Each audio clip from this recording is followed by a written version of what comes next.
तो आज की वीडियो में आईपीएल 2024 के ऑक्शन को डिस्कस करके हर टीम के बारे में डिटेल में बात करेंगे। साथ ही साथ यूसीएल राउंड ऑफ 16 के ड्रॉ के हर मैच को डिस्कस करके विनर का प्रेडिक्ट करने का ट्राई करेंगे। So let's begin.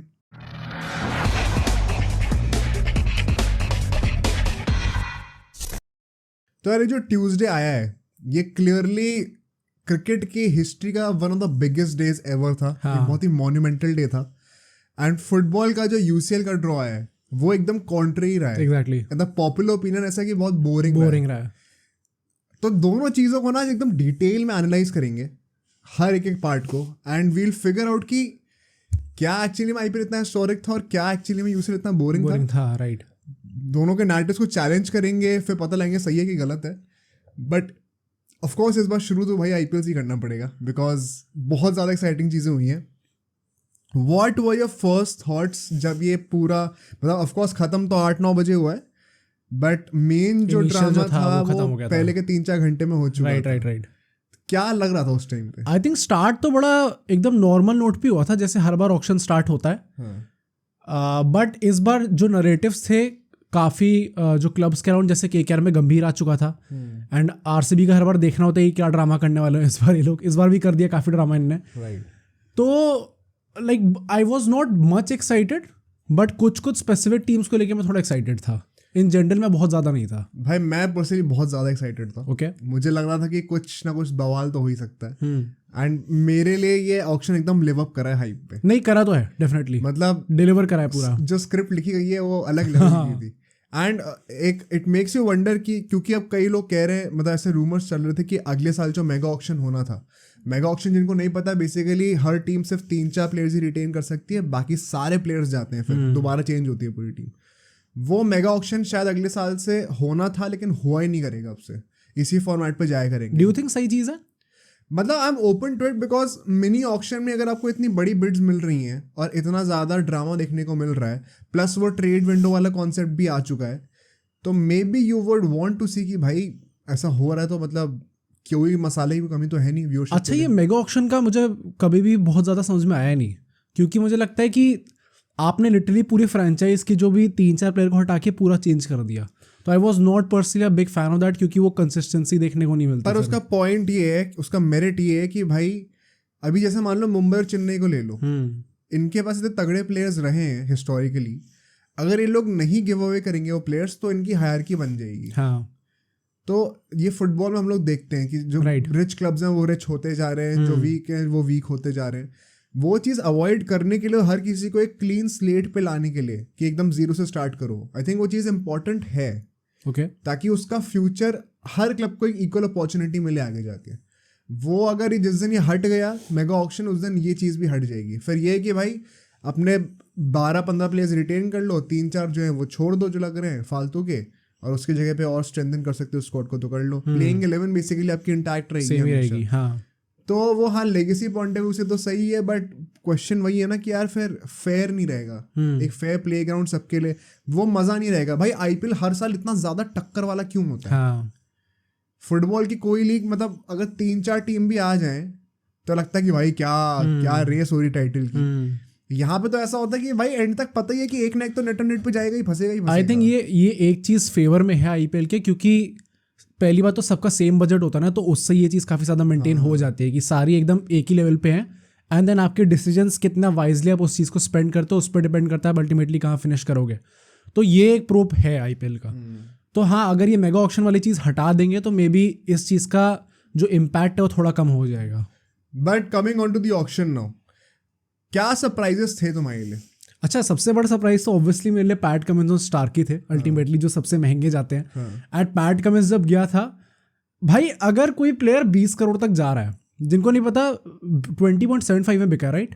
हाँ 20 हाँ जो भी 75 में बिका एंड 20 करोड़ की आईपीएल ट्रॉफी होती है। हाँ। तो अगर जो मेन आपका जो प्राइज मनी है उससे ही बड़े आपके प्लेयर्स जा रहे हैं तो फिर वो देख के लगता है भाई ये पॉसिबल कैसे है एक्चुअली में। एक बहुत अच्छा स्टेटमेंट दिया था वेंकी मैसूर ने ऑक्शन के बाद कि क्योंकि उसने एक स्टॉक को खरीदा तो उससे पूछा जा रहा था, तो वो वही किया था कि भाई आईपीएल का ये दिखाता है कितना ग्रो कर रहा है। 2008 में जब पहली बार आईपीएल आया था, पूरी मतलब एक टीम की पूरी सारे प्लेयर्स को मिला के जो सैलरी कैप थी वो 20 करोड़ की थी। अच्छा, ओ ओके। और अब एक एक बंदा यहाँ पे 24-25 करोड़ लेके जा रहा है।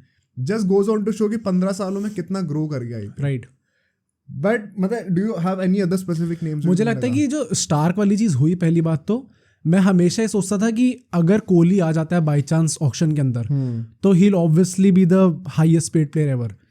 और जब ये 25 करोड़ वाली चीज़ आई तो मुझे लगता है बस दिमाग में आता है कि can things really go above this, कि 25 करोड़ को क्या एक्चुअली में टॉप कर सकते हैं अगर कोहली भी आ जाता है तो भी? आई थिंक हो सकता है भाई। Okay. There are certain players जिनका नाम इतना होता है ना, ऐसे धोनी है, कोहली है, हाँ। सचिन था अपने टाइम पे, ये ऐसे कुछ प्लेयर्स हैं और इंडियन भी है तो इनकी वैल्यू तो अलग लेवल पे अनपैरेलल्ड है, क्योंकि फॉरेन कोटा वाला सीन ही नहीं है यहाँ पे। तो you would do anything to have these players. I think वो उस लेवल पे आते हैं। उस लेवल का जो प्लेयर होता है ना, कोई बिकता नहीं है, प्राइसलेस हो जाता है वो। राइट। तो बट अगर मैं कुछ स्पेसिफिक लोगों का नाम लूँ, मैंने पूरी लिस्ट निकाली है जो कि मेरे ओपिनियन में थोड़े शॉकिंग चीज़ें थी, in a good way and in a bad way also. तो जल्दी से ज़रा इस लिस्ट के थ्रू जाते हैं और फिर हर टीम को एक बार डिस्कस भी करेंगे, किसका ज़्यादा फ़ायदे में लग रही है, कौन घाटे में लग रही है। उसको भी हम 4 कैटेगरीज में डिवाइड करेंगे और हर टीम को पता लगाएंगे परफॉर्मेंस कैसी रही। बट क्योंकि इतना कुछ हुआ इस ऑक्शन में तो ये लिस्ट को मेंशन करना ज़रूर बनता है भाई। जो तुम कहते हैं ना कि स्टार्ट बड़ी प्लेन्स हुई थी, इन माय ओपिनियन स्टार्ट ही बहुत तगड़ी हुई थी, क्योंकि मतलब बहुत अनएक्सपेक्टेड हुई थी। एक मैं बात बता दूं, हर एक्सपर्ट ने अभी से पहले एक मॉक ऑक्शन भी कराया था इन लोगों ने। हाँ। जो सोचा उसके एकदम उल्टा ही हुआ है इस बार। This was really unpredictable. ये मॉक ऑक्शन का क्या सेंस है मुझे एक्चुअली समझ में नहीं आया। जबरदस्ती में इस बार ही कराया, फालतू का था ये भाई। पॉवेल जो है वो राजस्थान पे जाता है, पहला बंदा था एंड 7.4 करोड़ पे जाता है। केकेआर उसके लिए लड़ाई कर रही थी साथ में। आई थिंक केकेआर का शायद यही एक बंदा था जो केकेआर को नहीं मिला जो वो चाहते थे, मतलब बिडिंग से लग रहा था ऐसा। बाद में वैसे उसका रिप्लेसमेंट मिल गया, उसके बारे में बात करेंगे। बट आरआर का मतलब क्योंकि इतना ज़्यादा पैसे नहीं थे, they were not in the top 4 top 5, bottom उस पर आ रहे थे बजट के मामले में, आते ही 7-7.5 करोड़ उड़ा दिए। It was a big deal कि मतलब ऑक्शन का पहला प्लेयर ही इतना तगड़ा बिक रहा है। And what was even more surprising was कि उसके बाद हेड आता है और वो 6.8 करोड़ हाँ, राइट एसआरएच पे। इसके बारे में क्या लगता है? आई थिंक कुछ प्लेयर्स है स्पेसिफिकली, स्टार्ट ऑब्वियसली हेड से हुई थी ये चीज़ एंड आगे जाके रचिन रविंद्र ऐसे और प्लेयर्स आते हैं।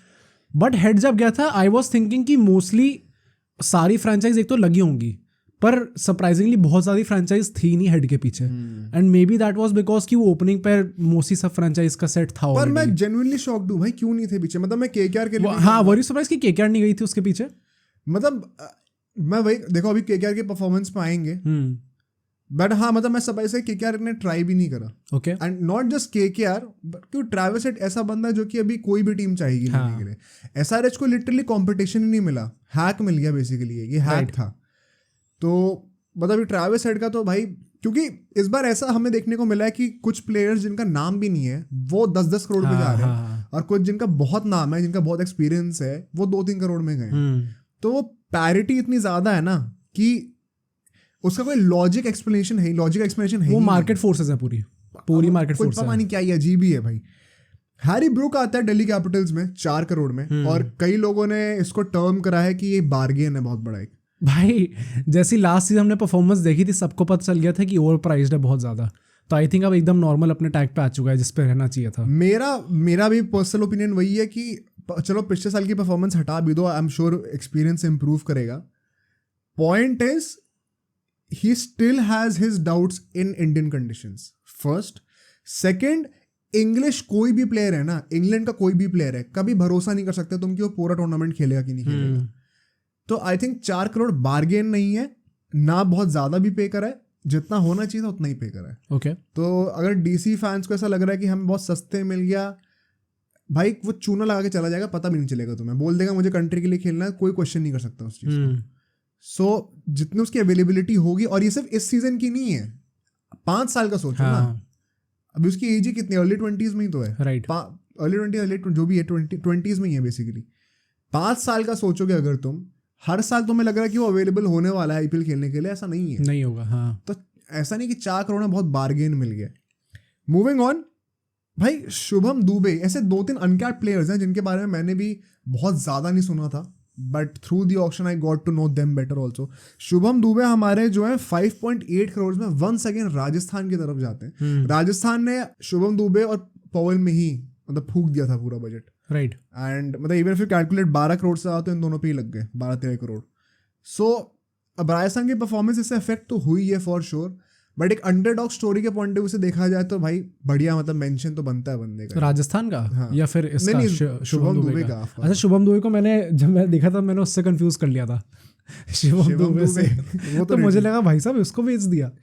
फिर उसके बाद आते हैं भाई समीर रिजवी, जो कि अपना सीएसके में जाते हैं 8.4 करोड़ के लिए। एंड नाम ऑफ कोर्स बहुत सुना है सभी ने इनका, बट मेन पॉइंट ये था कि क्यों ये 8.4 करोड़ में गए एंड शाहरुख खान जो है वो 7 कुछ करोड़ में गए, क्योंकि शाहरुख खान इसके बाद आया था। ओके मैं वही ना मार्केट फोर्स की बात है कि कब किस टाइम पे आया। लक का फैक्टर था यहाँ पे। आई एम प्रिटी श्योर अगर शाहरुख खान पहले आया होता तो शायद उसकी प्राइस 8-9-10 करोड़ तक होती एंड प्रॉब्ली रिजवी से थोड़ी सी प्राइस कम कट गई होती, but another underdog great story. मतलब उसके वो अभी यूपी T20 जो हुआ था उसमें भी उसकी परफॉर्मेंसेस काफी अच्छी थी, लाइक 50 समथिंग एवरेज थी और रन भी काफी मारे थे उसने। हाँ, स्ट्राइक रेट वगैरह भी अच्छी रही। हाँ, सो मतलब अच्छा गुड एडिशन फॉर सीएसके है मुझसे। चेतन सकारिया टू केकेआर 50 लाख में। भाई दिस इज अ हैक, मैं सच में बता रहा हूँ। ओके मैं एक दूसरे चैनल के स्ट्रीम पे था चिराग के साथ एंड उसने मुझे बताया था कि भाई इसको चेकआउट करना, क्योंकि मैंने तो देखा नहीं था इसको। और फिर मैंने उसकी वीडियोस वगैरह भी देखी हैं, लेफ्ट हैंडेड है एंड मतलब हाँ क्वालिटी दिख रही है आपको, मतलब और जिस क्वालिटी का वो है उसके लिए 50 लाख काइंड ऑफ बार्गेन आपको मिला है, गिवन की गाइज लाइक हर्षल पटेल भी भाई साहब हर्षल पटेल ने सरप्राइज करा है। तो I think it is 50 lakh is a genuine bargain, it is a hack for KKR. And KKR का पता है अभी ऑक्शन परफॉर्मेंस पे आएंगे हम लोग, ऑफ कोर्स ये एक ट्रेडमार्क रहा है इस वाले ऑक्शन के लिए। I am pretty happy with it कि भाई कुछ ऐसे बार्गेन्स निकाल के गए हैं, जेम्स निकाल के गए हैं।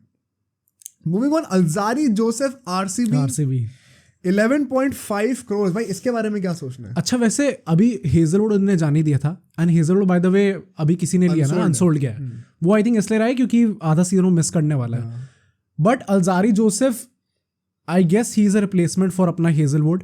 आई गेस नहीं, अब कोई चॉइस नहीं है, मतलब खिलाना ही पड़ेगा ऑब्वियसली, राइट। अगर उन्होंने सोचा भी नहीं था तो अब उनके पास चॉइस ही नहीं। वैसे ये भी आरसीबी का भी जब आएंगे क्योंकि उसका भी थोड़ा डिफिकल्ट है, अल्जारी जोसेफ खेलेगा या फिर अपना फिर लोकी फर्गसन खेलेगा, उस पर भी समझने में टाइम लगेगा। बट आई थिंक सब लोग बहुत सरप्राइज थे एंड कि इन लोगों ने इसके लिए इतना ज्यादा पैसा क्यों दिया अल्टीमेटली।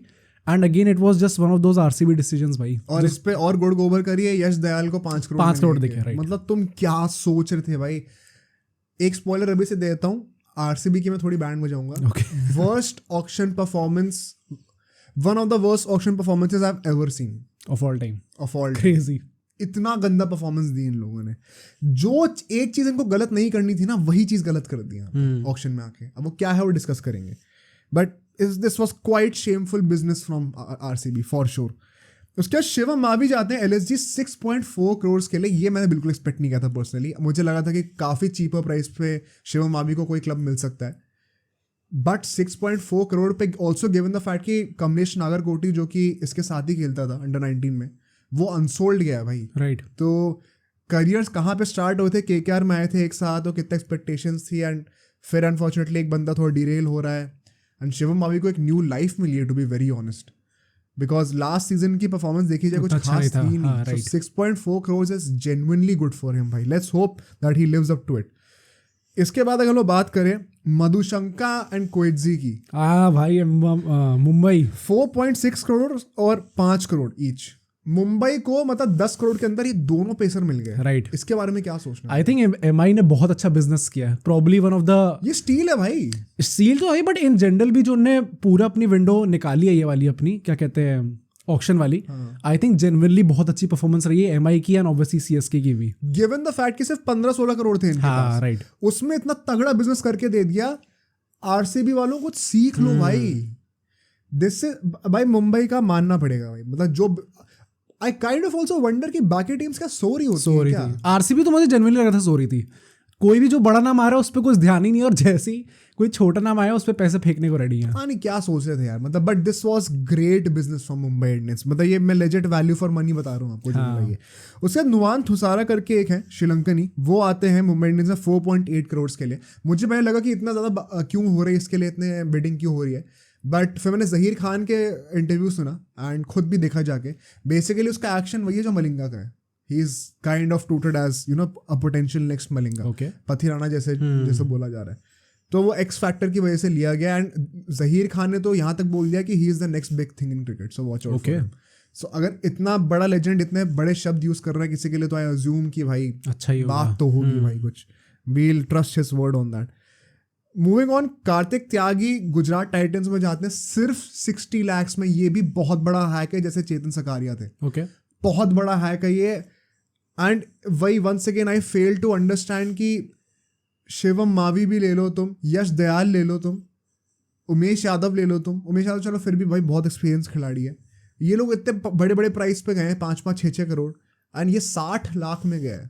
बहुत बड़ा हैक है भाई, ये जेन्युइनली बहुत बड़ा हैक है। This could be one guy to watch out for. Spencer जो अपना 10 करोड़ में गया है गुजरात टाइटंस में, उसका अब देखो ये क्या सीन है। अब इज इट रियली गुड और नॉट, इस पर डिपेंड करेगा कि क्या वो स्टार्ट करेगा कि नहीं। आई डोंट थिंक कि वो आउटराइट स्टार्टर होने वाला है। और अगर आप एक ऐसे बंदे के लिए जो कि शायद बेंच पे बैठेगा, उसके लिए आप 10 करोड़ दे रहे हो, तो मुझे थोड़ा ओवर प्राइस लगा पर्सनली। राइट। तो मतलब would you agree with this कि जो बंदा स्टार्ट ही नहीं कर रहा उसके लिए आप 10 करोड़ खर्च नहीं कर रहे हो? है, अगर 10 करोड़ दे रहे हो तो ज़्यादा है ही, बट लेट्स सी स्टार्ट करता है नहीं करता, क्योंकि ऑलरेडी उनकी जो लाइनअप है, जो उनका ट्रियो बेसिकली शामी, मोहित शर्मा और अपना राशिद खान का सॉर्टेड है भाई, सॉर्टेड एग्जैक्टली। तो थोड़ा डिफिकल्ट है इस टाइप में। नूर भी अभी उनमें ही है ना, गुजरात में है। राइट। मूविंग ऑन, हसारंगा आते हैं एसआरएच में सिर्फ 1.5 करोड़ में भाई। ये भी अनदर स्टील था ये इन माय ओपिनियन। बट मुझे पता नहीं क्यों ऐसा लग रहा था कि हसारंगा बहुत महंगा नहीं जाएगा। ओके, अब I don't know why, but I kind of had the feeling. I think थोड़ी वो वैल्यू डाउन हुई है उसकी, क्योंकि अभी वर्ल्ड कप मिस करा था, तो उसके बाद से पिछला सीजन आरसीबी के साथ भी बहुत अच्छा नहीं गया था। आधा तो शायद मिस ही करा था, उसने काफी पार्ट मिस करा था। तो वही बात है कि वैल्यू उसकी बहुत ज्यादा रही नहीं है इस टाइम पे। बट हाँ, देन अगेन आई थिंक अगर इतने सस्ते में मिल रहा है तो स्टील ही है भाई एक तरीके से। तो पॉइंट मेरा यहाँ पे ये है, आरसीबी को अगर अपने बॉलर्स नहीं खरीद पा रहे थे नए, तो अपना पुराना बॉलर ही वापस ले लेते। हाँ राइट। अबे कुछ तो कर लेते यार। क्या ही करके दिया इन लोगों ने तो ऑक्शन में, मैं क्या ही बोलूँ। मतलब एसआरएच के लिए तो great business. Rachin Ravindra CSK आते सिर्फ 1.8 करोड़ में। अच्छा, ये लोग कह रहे थे कि 2 करोड़ की बेस प्राइस रखनी चाहिए थी उसको। आई वाज सरप्राइज कि टीम्स गई क्यों नहीं उसके लिए, क्योंकि I think he was that guy जो कि नॉट जस्ट अस, या फिर I think in general fans के अमंग ये पूरा नैरेटिव था कि रचिन रविंद्र जो है बहुत ज़्यादा एक्सपेंसिव जा सकता है इस ऑक्शन में। तो आई वाज वेरी सरप्राइज कि सीएसके को कुछ टक्कर मिली और इतने सस्ते में मिल गया भाई। आई थिंक ये this is probably the steal of the auction, Rachin Ravindra. At least one of the steals तो हाँ डेफिनेटली। क्योंकि वैसे एक और मैं बात कहूँगा कि यहाँ पे 2 चीज़ें हैं। पहली बात तो हमने रचिन रविंद्र को T20s में इतना देखा नहीं खेलते हुए, तो शायद वो एक फैक्टर रहा हो सबके दिमाग में। ओके। सेकेंडली, रचिन रविंद्र के लिए पर्सनली सीएसके से बेटर कोई जगह हो नहीं सकती थी एक प्रॉपर क्रिकेटर बनने में। व्हाई डू यू से सो? भाई धोनी के अंडर जो गाइडेंस मिलेगी उसको T20 क्रिकेट समझने की, खेलने की, आई don't think anybody comes close. या तो मुंबई जाता, वहाँ पे सचिन वगैरह भी थे, या तो यहाँ पे आता। अच्छा, नॉट के क्या गंभीर के गाइडेंस? यार गंभीर का अब पॉइंट वही है कि रोल कहाँ तक उसका आता है, कहाँ तक आता भी नहीं, कितना लंबा भी रहेगा। अच्छा ओके। अगर हमें पता है कि अगले 5-6 साल तक रहने वाला है, तो समझ में आता है फिर कि आ जाए गंभीर के अंडर भी। बट अभी तो आया ही है, तो देखते हैं कितना लंबा रखते हैं उसको। तो अभी मैं उस पर कमेंट नहीं करूंगा, क्योंकि सचिन का तो पता है ना हमेशा से रहा है, धोनी का पता हमेशा से रहा है, गंभीर कभी था कभी नहीं था। तो अगर वो भी ऐसा रह रहा होता तो फॉर श्योर केकेआर भी एक ऐसा हब बन जाता। अभी तो नहीं, क्लियरली नॉट। मूविंग ऑन, आखिरी के 3 की बात करी जाए जल्दी से, तो हर्षल पटेल 11.75 करोड़ टू पंजाब। इसके बारे में क्या कहना? अच्छा, आई थिंक आरसीबी ने दे के तो सही करा इसको, but I was not expecting कि हर्षल पटेल इतना महंगा जाने वाला है। इस 2023 ऑक्शन में 4th हाईएस्ट बिड गई है उसके लिए। मतलब 10 करोड़ प्लस तो नहीं सोचा था भाई, कुछ सोचा ही नहीं था भाई, चांस ही नहीं था, मुझे लगा ही नहीं था कि इतना महंगा जाने वाला है, क्योंकि उसका लास्ट सीजन भी इफ आई रिमेंबर बहुत अच्छा गया नहीं था आरसीबी की तरफ से। तो आई वॉज नॉट एक्सपेक्टिंग इतना महंगा जाएगा, बट देन अगेन भाई लेट्स सी क्या होता है आगे। पंजाब में गया ना? हाँ, मतलब वो भी, हाँ मतलब एक तरीके से कह सकते हैं it's a good purchase, but I don't think he is value for money, to be very honest. Last 2 की बात करते हैं। ट्रिस्टन स्टब्स जाते हैं दिल्ली में फॉर जस्ट 50 lakhs। मुंबई से आए थे। This is also a legit steal, हाँ मतलब हैक स्टील जो कहना कह लो। मतलब this is also one guy to watch out for. अच्छा, Tristan Stubbs wicket keeper right? हाँ, तो ऋषभ पंत कीपिंग तो करेगा नहीं, तो maybe Tristan Stubbs can fill. वो भी अब कंफर्म नहीं करके दे रहे ना कि नहीं करेगा। अच्छा राइट, तो बट वो आएंगे उस स्ट्रैटेजी पे भी, इन्होंने कुछ हरकत करी है यहाँ पे। डैरिल मिचेल लास्टली 14 करोड़ में जाते हैं सीएसके में, एंड आई थिंक वो भी he is kind of a CSK player to me, looks like one. ये न्यूजीलैंड के जितने प्लेयर्स होते हैं सीएसके में अच्छा ही खेलते हैं यूजुअली, राइट। सैंडर ले लो, कॉनवे ले लो, अब रचिन रविंद्र भी है एंड डैरिल मिचेल भी है। प्रॉब्लम ये है कि ये लोग खेलेंगे कहाँ पे, अभी उसके ऊपर भी आएंगे जब सीएसके की बात करेंगे। But it was a major मतलब landmark deal for New Zealander in my opinion. Ganguly ने कहा कि मुझे जो प्लेयर्स चाहिए थे सारे मिल गए, सिर्फ डैरिल मिचेल नहीं मिला, इतनी डिमांड थी उसकी भी। सो क्रेजी भाई। ऑफ कोर्स यहाँ पे 2 मेंशंस होंगे, स्टार को, कमिंस, उनको तो मेंशन करने की जरूरत है नहीं, सबको पता ही है। So let's move on to some players जो कि अनसोल्ड गए और थोड़े शॉकिंग था मेरे लिए। 5 ऐसे नाम लूंगा मैं। सबसे पहले था जॉश इंग्लिश, उसके बारे में क्या कहना है? जॉश इंग्लिश मैं भी थोड़ा सरप्राइज था, क्योंकि अभी भी जस्ट रिसेंटली उसकी परफॉर्मेंस देखे, अभी ऑस्ट्रेलिया वाली T20 सीरीज में उसने जो हालत करी थी मैच में, 100 मारी थी। आई थिंक उसने दिखा दिया था कि T20 कैलिबर किस लेवल का उसके पास। तो इवन आई वाज सरप्राइज कि कैसे अनसोल्ड गया ultimately. But may be like he opens the innings और फर्स्ट डाउन आता है, दोनों कर सकता है। आई थिंक ओपनिंग स्लॉट तो वैसे भी मोस्ट टीम्स का सब भरा ही हुआ था, तो maybe that could be reason कि वो नहीं लिया अल्टीमेटली उसके पीछे। पॉसिबली, बट मतलब जैसे मैं केकेआर के पर्सपेक्टिव से सोचा था कि क्यों नहीं लिया भाई, ले ही लेते इससे अच्छा। तो मतलब ओके, आई थिंक वो पॉइंट इनका शायद ये था स्ट्रैटेजी की, एक विकेट कीपर इंडियन ही लेना है, केएस भरत इसीलिए लिया इन लोगों ने, and I get why. But एक वो टेम्पटेशन होती है ना एज अ फैन की, ये भी ले लो वो भी ले लो, तो ऐसा लग रहा था कि ले लो ना भाई, गुरबाज से तो अपग्रेड ही लगता है मुझे पर्सनली। राइट। नेक्स्ट नेम है सरफराज खान भाई। Sarfaraz is that a surprise though? मतलब ये एक it's a good question, it's a debatable one. I mean T20 format में तो he has never been a proven player. अभी डीसी की तरफ से तो स्टार्ट करने में ला लिया, हॉरेंडस सीजन था। एग्जैक्टली। तो I don't think it's a surprise for me कि अल्टीमेटली अनसोल्ड गया है। There are clearly some things that he need to work upon, and उसके बाद में भी ही कैन एक्सपेक्ट कि एक अच्छी बिड आ सकती है उसके लिए। पॉइंट ये कि आजकल इंडिया में अगर इनरोड्स बनानी है टीम में, IPL, हाँ नहीं, और सबसे अभी प्लॉजिबल फॉर्मेट अभी अपना वही है, T20 है। टेस्ट की टीम तो सेटल्ड है अभी, तो अब वो लगा हुआ है टेस्ट के पीछे। आई थिंक ये एक अच्छी अपॉर्चुनिटी थी, अगर T20 में करता तो शायद ले लेते इसको। जैसे अभी इतने सारे लोगों को लिया है, जितेश को लिया है, रिंकू को लिया है, तिलक वर्मा को लिया है, क्या पता इसका भी नंबर आता। तो वो नहीं है तो डूबती हुई लग रही है, and it is quite shocking. Right, कहाँ था अभी 1 साल पहले और अभी क्या चल रहा है scene. Next is Karun Nair भाई, क्योंकि करुण नायर के बहुत रूमर्स थे कि वो सीएसके जाने वाला है, तो ये मुझे थोड़ा और शॉकिंग लगा। ज़्यादा कुछ बोलूंगा नहीं इस पर, क्योंकि सीएसके ने भी भाई बिजनेस बहुत तगड़ा ही करा अल्टीमेटली। ब्रेसवेल पे आते हैं, न्यूजीलैंड का प्लेयर है, ऑलराउंडर, जो कि आरसीबी से था पिछले साल। आरसीबी ने बहुत गंदा यूटिलाइज करा इसको। I personally rate him very highly. I think he is a very nice player. I think last season कुछ मैचेस में जिसमें खेला था उसमें उसने परफॉर्मेंस अच्छी दी थी। इट वाज जस्ट दैट कि वो स्टार्ट नहीं करा रहे थे उसको। राइट। तो इवन आई थिंक कि या तो भाई आरसीबी के साथ ना, या तो आप देते ही मत प्लेयर्स, निकालते ही मत, और फिर निकाल देते तो आपको रिप्लेसमेंट लाने थे। वो दोनों में ही चीज़ फेल कर गए। तो मतलब वही मुझे लगता है कि चलो आरसीबी तो ना भी लेती है क्योंकि बैट्समैन उनके पास ऑलरेडी थे, but may be it was a missed opportunity for a couple of other teams, क्योंकि कई लोगों के पास बजट काफ़ी करोड़ों में रह भी गया है, तो खरीद सकते थे शायद। बट ठीक है, last name would be Hrithik शौकीन, जो कि पिछले साल मुंबई इंडियंस के साथ दिखे थे हमें। वो भी भाई ही इज अनसोल्ड, तो मतलब थोड़ा सरप्राइजिंग था। एक फिंगर स्पिनर और आ सकते थे किसी के पास भी। ठीक है यार, मतलब कुछ सोचा ही होगा। But now that we are done with this list, एक नाम, डू यू थिंक इश सोदी एक सरप्राइजिंग नेम है कि उसे नहीं लिया गया? क्योंकि रिस्ट स्पिनर्स और फॉरेनर्स, ये वो 2 कॉम्बिनेशन साथ में होना, वैसे भी आदिल रशीद भी नहीं बिका इसीलिए। Right. So I don't think उस पर्टिकुलर प्रोफाइल की डिमांड थी बहुत ज़्यादा। Okay, so not really surprise as such. But now moving on to the performances of each team. ठीक है, मैंने 4 कैटेगरीज में डिवाइड करा है, मैंने अभी मोहित को बताया नहीं है। पहला होगा जिनका ऑक्शन फैबुलस गया, द फैब टीम्स हैं जो हमारी। फिर होगा जिनका very close to great auctions but not quite there, थोड़ा मिस कर गए। थर्ड होगा जिनका बैंग ऑन मीडियोकर है, बहुत एवरेज सर है। एंड लास्ट होगा जिनने मतलब गुड़ गोबर कर आरसीबी लेवल। हाँ। तो अगर हम लोग स्टार्ट करें जिनका बहुत अच्छा गया है, तो तुम्हारे दिमाग में कौन सी टीम्स आ रही हैं अभी? आई थिंक द 2 टीम्स जो तुरंत मेरे दिमाग में आती हैं obviously are going to be MI and CSK। And और ऐसी टीम जिसका अच्छा गया, I think KKR can also be there. I think उनका उसमें आ सकता है कि या तो फर्स्ट में आ सकते हैं या सेकंड में आ सकते हैं, क्योंकि एवरेज और गंदा तो उनका नहीं गया ऑब्वियसली।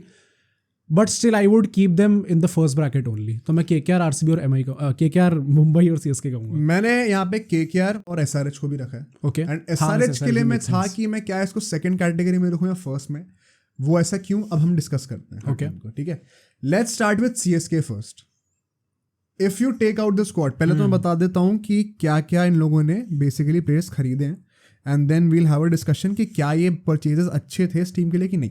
रचिन रविंद्रा 1.8 करोड़ भाई स्टील. शार्दुल ठाकुर 4 करोड़ में मिल गया. आई थिंक ये भी एक ऐसा प्लेयर है जो कि धोनी के अंडर एक अलग ही लेवल का प्लेयर बन जाता है. So that was also a good purchase. Daryl Mitchell आता है, हमें पता ही है. समीर रिजवी आते हैं. मुस्तफिजुर रहमान 2 करोड़ में आ जाता है भाई. एंड राव अरवेली, अवनीश राव अलवेली, तो ये 20 लाख में एक और प्लेयर आ जाते हैं. ऑल एंड ऑल भाई गुड मिक्स ऑफ प्लेयर्स, अलग अलग प्रोफाइल के भी रहे हैं. एंड जो इनको देखो, पहली बात तो ये ध्यान में रखना चाहिए कि ये चैंपियन टीम है पिछले साल की. राइट. ठीक है. जो टीम जीतते आ रही है ना, मैं गुजरात के लिए भी यही कहूंगा आगे जाके, उनको बहुत ज्यादा कुछ चेंज करने की जरूरत होती नहीं है. विनिंग कॉम्बिनेशन पे स्टिक करो. 2-3 जो फ्लॉज हैं स्क्वाड में, बस उनको जो छेद है उनको उसके ऊपर वो लगा दो, पेपर लगा दो, बस पेपर वो क्रैक्स कर दो बेसिकली. तो वो 1-2 चीजें क्या थी, एक था डेथ बॉलिंग थोड़ा बहुत अगर हो जाए तो. ओके. एक था भाई बेन स्टोक्स चला गया है, उसका रिप्लेसमेंट देखना है. एक था भाई अंबाती रायडू चला गया तो मिडिल ऑर्डर में एक इंडियन बैट्समैन देखना है. ऐसे टाइप की कुछ चीजें थी. I think they have done almost everything correctly. And the fun fact is कि ये लोग जब बिड कर रहे थे इनके ऊपर कोई किसी ने ट्राई भी नहीं करा हो except Daryl Mitchell. How would you rate their auction? मतलब आई थिंक काफी अच्छा ऑक्शन गया है. एंड एज यू सेड की साइनिंग्स जो हुई हैं, personally I was not expecting कि सीएसके इतनी हाई प्रोफाइल साइनिंग्स करने वाली है. High profile in the sense कि नेम्स इतने बड़े होंगे. डैरल मिचेल, रचिन रविंद्र, ये सब बड़े नाम ही अल्टीमेटली.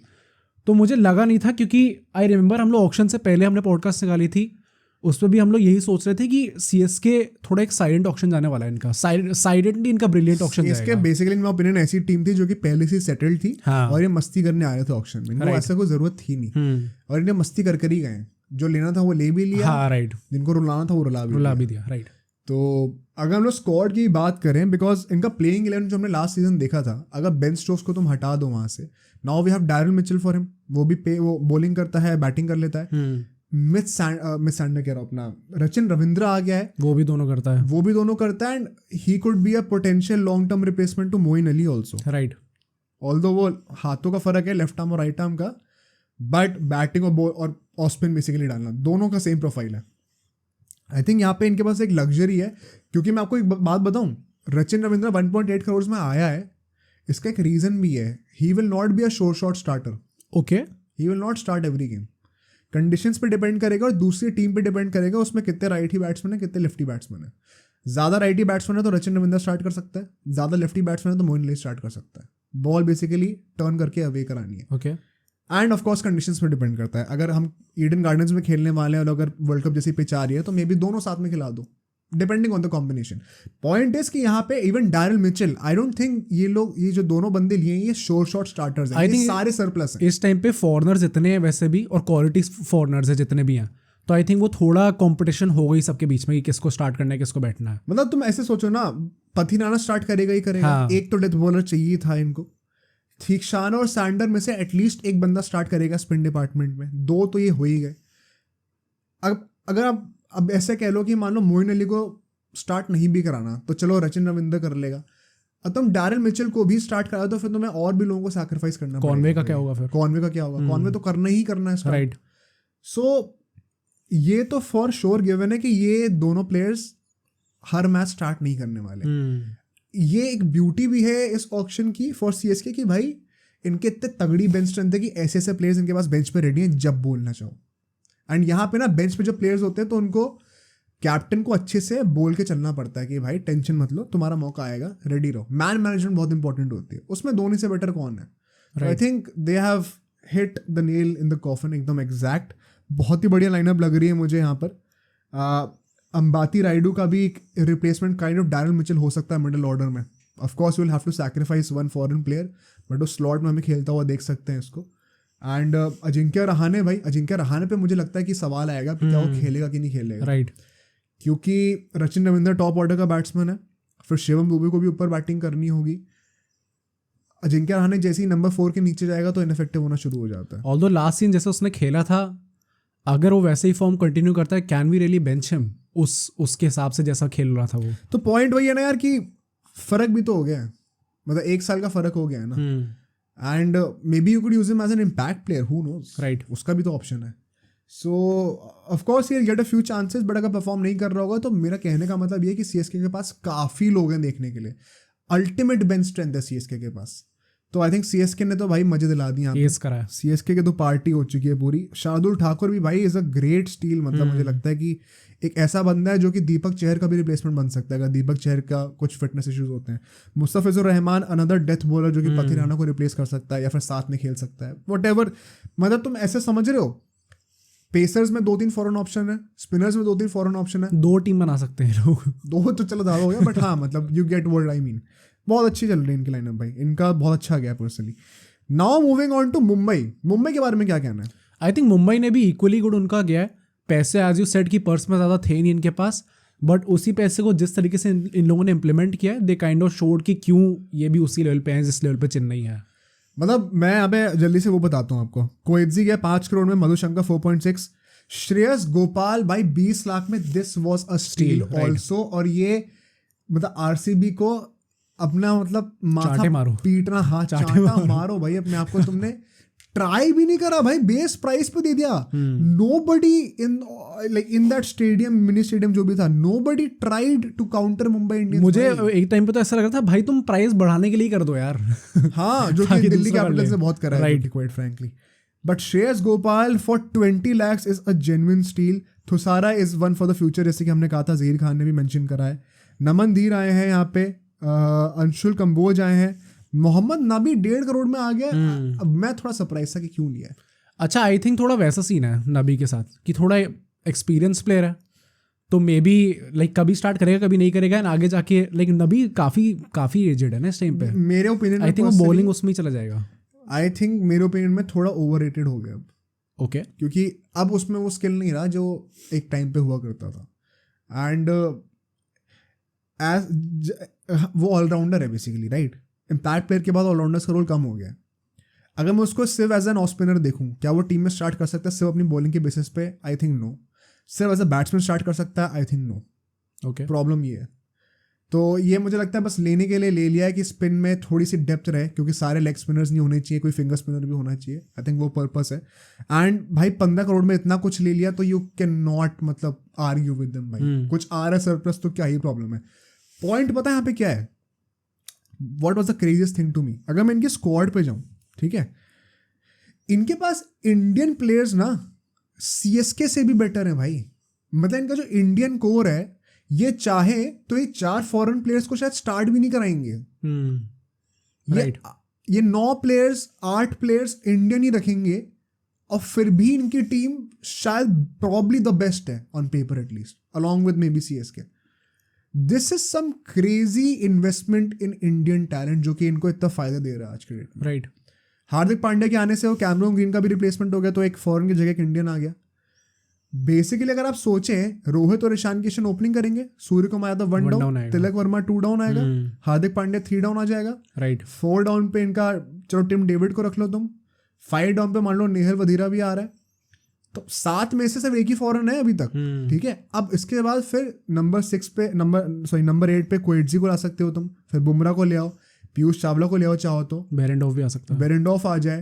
अभी भी तीन ही फॉरेन वो प्लेयर्स यूज हुए हैं। फिर तुम इम्पैक्ट प्लेयर पे एक और पेसर को ला सकते हो, मधुशंका को ले आओ, अपना आई थिंक एक और अपना ये थुसारा को ले आओ भाई। इफ यू वांट तो अपना डिवॉल्ट ब्रिविस को भी ला सकते हो भाई, बेबी एबी को। इवन आकाश माडवाल ने लास्ट सीजन काफी खेला था, वो भी आ सकता है। क्या डेप्थ है भाई। मुंबई इंडियंस लेजिट हैक है इस वक्त, right. And one of the favorites for me to win the definitely easily cup, very easy, and it is quite irritating to see कि फिर से CSK मुंबई इतना या फेवरेट कैसे। मैं तो ऑक्शन से पहले एज वी सेट हमने ट्वीट भी करा था ना, आई वाज प्रेइंग कि कुछ गंदा हो इनके साथ, क्योंकि रोहित शर्मा के साथ जो हुआ है। बट स्क्वाड ही ऐसी लाके दे दोगे तो फिर तो फेवरेट्स में तो ऑलरेडी आ चुके हैं। जो हार्दिक पांड्या के पास जो स्क्वाड गुजरात में थी, ये उससे भी बेटर है, हाँ, with all due respect, and उससे वो जीत गया था। Right. He does not really have to do much भाई। मतलब हर कोई अपने नॉर्मल बेस पे भी खेल जाए तो जीत जाएंगे भाई टूर्नामेंट। बट मतलब Mumbai Indians is bowling right now यार, क्या ही गए इन दोनों टीम्स का। इसके बाद हम चलेंगे अपने SRH पे, ठीक है। SRH की बातें करते हैं क्योंकि इन्होंने बहुत प्लेयर्स लिए, बता देता हूँ फिर तुम अपना ओपिनियन दो। ट्रैविस हेड आता है 6.8 करोड़ में, हसारंगा 1.5 में, PAT Cummins of course 20.5 crore में आता है, हिस्टोरिक मूव। उनाटकट आ जाता है 1.6 करोड़ में, आकाश सिंह आ जाता है, सुब्रमण्यम आ जाता है। ये थोड़े वो कहते हैं ना एक्सेसरी परचेजेस थे। मेन परचेज इनका वही है, Travis Head, Hasaranga and Pat Cummins. How would you rate their auction? अच्छा, ऑक्शन इनका अच्छा तो गया है, ऑब्वियसली नेम्स के हिसाब से देखें तो इन्होंने काफ़ी बड़ी बड़ी साइनिंग्स करी हैं। बट एज वी सेड, मैंने like I came to you with that question also कि क्या इनको एक्चुअली इतनी ज़रूरत थी, एंड तुम्हारा आंसर था कि प्रॉब्लम ऑफ प्लेंटी हो तो ये चीज़ हमेशा अच्छी है। एक ना सेइंग है क्लोथिंग में कि कभी भी किसी इवेंट पर जा रहे हो तो it is always better to get over dress than under dressed, right? वही है वो चीज़ बेसिकली। मतलब इनके पास ऑलरेडी यानसेन था, मार्करम, क्लासन, ग्लेन फिलिप्स थे, उसके बाद भी इन लोगों ने हेड भी लिया, कमिंस भी लिया एंड हासारंगा भी ले लिया। तो वो जो फॉरेन स्लॉट वाली चीज़ थी जिसमें 4 आते हैं अल्टीमेटली, इनके पास 6-7 तो एकदम जो स्टार्ट करने वाले प्लेयर्स हैं, वो प्लेयर्स किसी भी टीम में स्टार्ट कर सकते हैं, राइट? तो अब यहीं पे मैं टेम्पटेड था कि इनको मैं इस फर्स्ट कैटेगरी से हटा के सेकंड कैटेगरी में डाल दूं, which means almost perfect. Logic क्या था, इन लोगों ने बहुत तगड़े प्लेयर्स ले लिए हैं बट वो सारे सेम स्पॉट के लिए लड़ने वाले हैं। सेम स्पॉट का मतलब ये नहीं कि बैट्समैन के लिए लड़ रहा है, बॉलर के लिए लड़ रहा है। सेम स्पॉट का मतलब फॉरनर के लिए लड़ रहा है, राइट? ये प्रॉब्लम है बस यहाँ पे, सिर्फ यही एक प्रॉब्लम है। जो इनका इंडियन कोर था ना, उसको ये लोग बेटर नहीं कर पाए उतना, इन माय ओपिनियन। क्योंकि Travis Head I think will be starting for sure. उसने डैन विटोरी ने कह दिया कि we are looking for a left handed opener also, तो इट इज क्वाइट ऑब्वियस कि वो स्टार्ट तो करेगा ही। पैट कमिंस को तो कैप्टन बनाने की बात चल रही है, एंड भाई 20 करोड़ खर्चे स्टार्ट कराना ही पड़ेगा। 2 तो ये पक्का हो गए। मार्करम पिछले सीजन कैप्टन था, would you really bench him? I don't know. Class अच्छा ही है, क्लासन तो फॉर श्योर T20, हाँ राइट। तो 3 तो फॉरनर्स आपके पक्का हो गए। अब एक जो फॉरनर स्लॉट बचा है उसके लिए अपना यानसेन भी है, ग्लेन फिलिप्स भी है और मार्करम भी है। भाई तुम किसको स्टार्ट कराओगे यार? आई थिंक इवन हासारंगा का भी ले तो वो भी like why not start him as well, क्योंकि वो भी स्पिन डिपार्टमेंट में टॉप नॉच क्वालिटी। हासारंगा भी है भाई, माय बैड। एंड यहाँ पे पता है ये प्रॉब्लम आ रही है, तुम नोटिस करो, ये सारे प्लेयर्स एक स्लॉट के लिए लड़ रहे हैं बट कोई बैट्समैन है, कोई बॉलर है। समझ रहे हो? ये चीज केकेआर ने बहुत तगड़ी करी है, अभी केकेआर पे अगला आएंगे। Okay, like for like replacement लेके दिए, ये गंभीर की मास्टर क्लास थी इस बार। लोगों को पता है समझ में नहीं आ रहा अभी इनिशियली, अभी 1-2 हफ्ते जाएंगे तो समझ में आएगा कितना तगड़ा ऑप्शन क्या केकेआर का। इसमें ये प्रॉब्लम इनके साथ आ रही है, लाइक फॉर लाइक रिप्लेसमेंट नहीं है ना। व्हाट इसमें प्रॉब्लम क्या आती है इससे?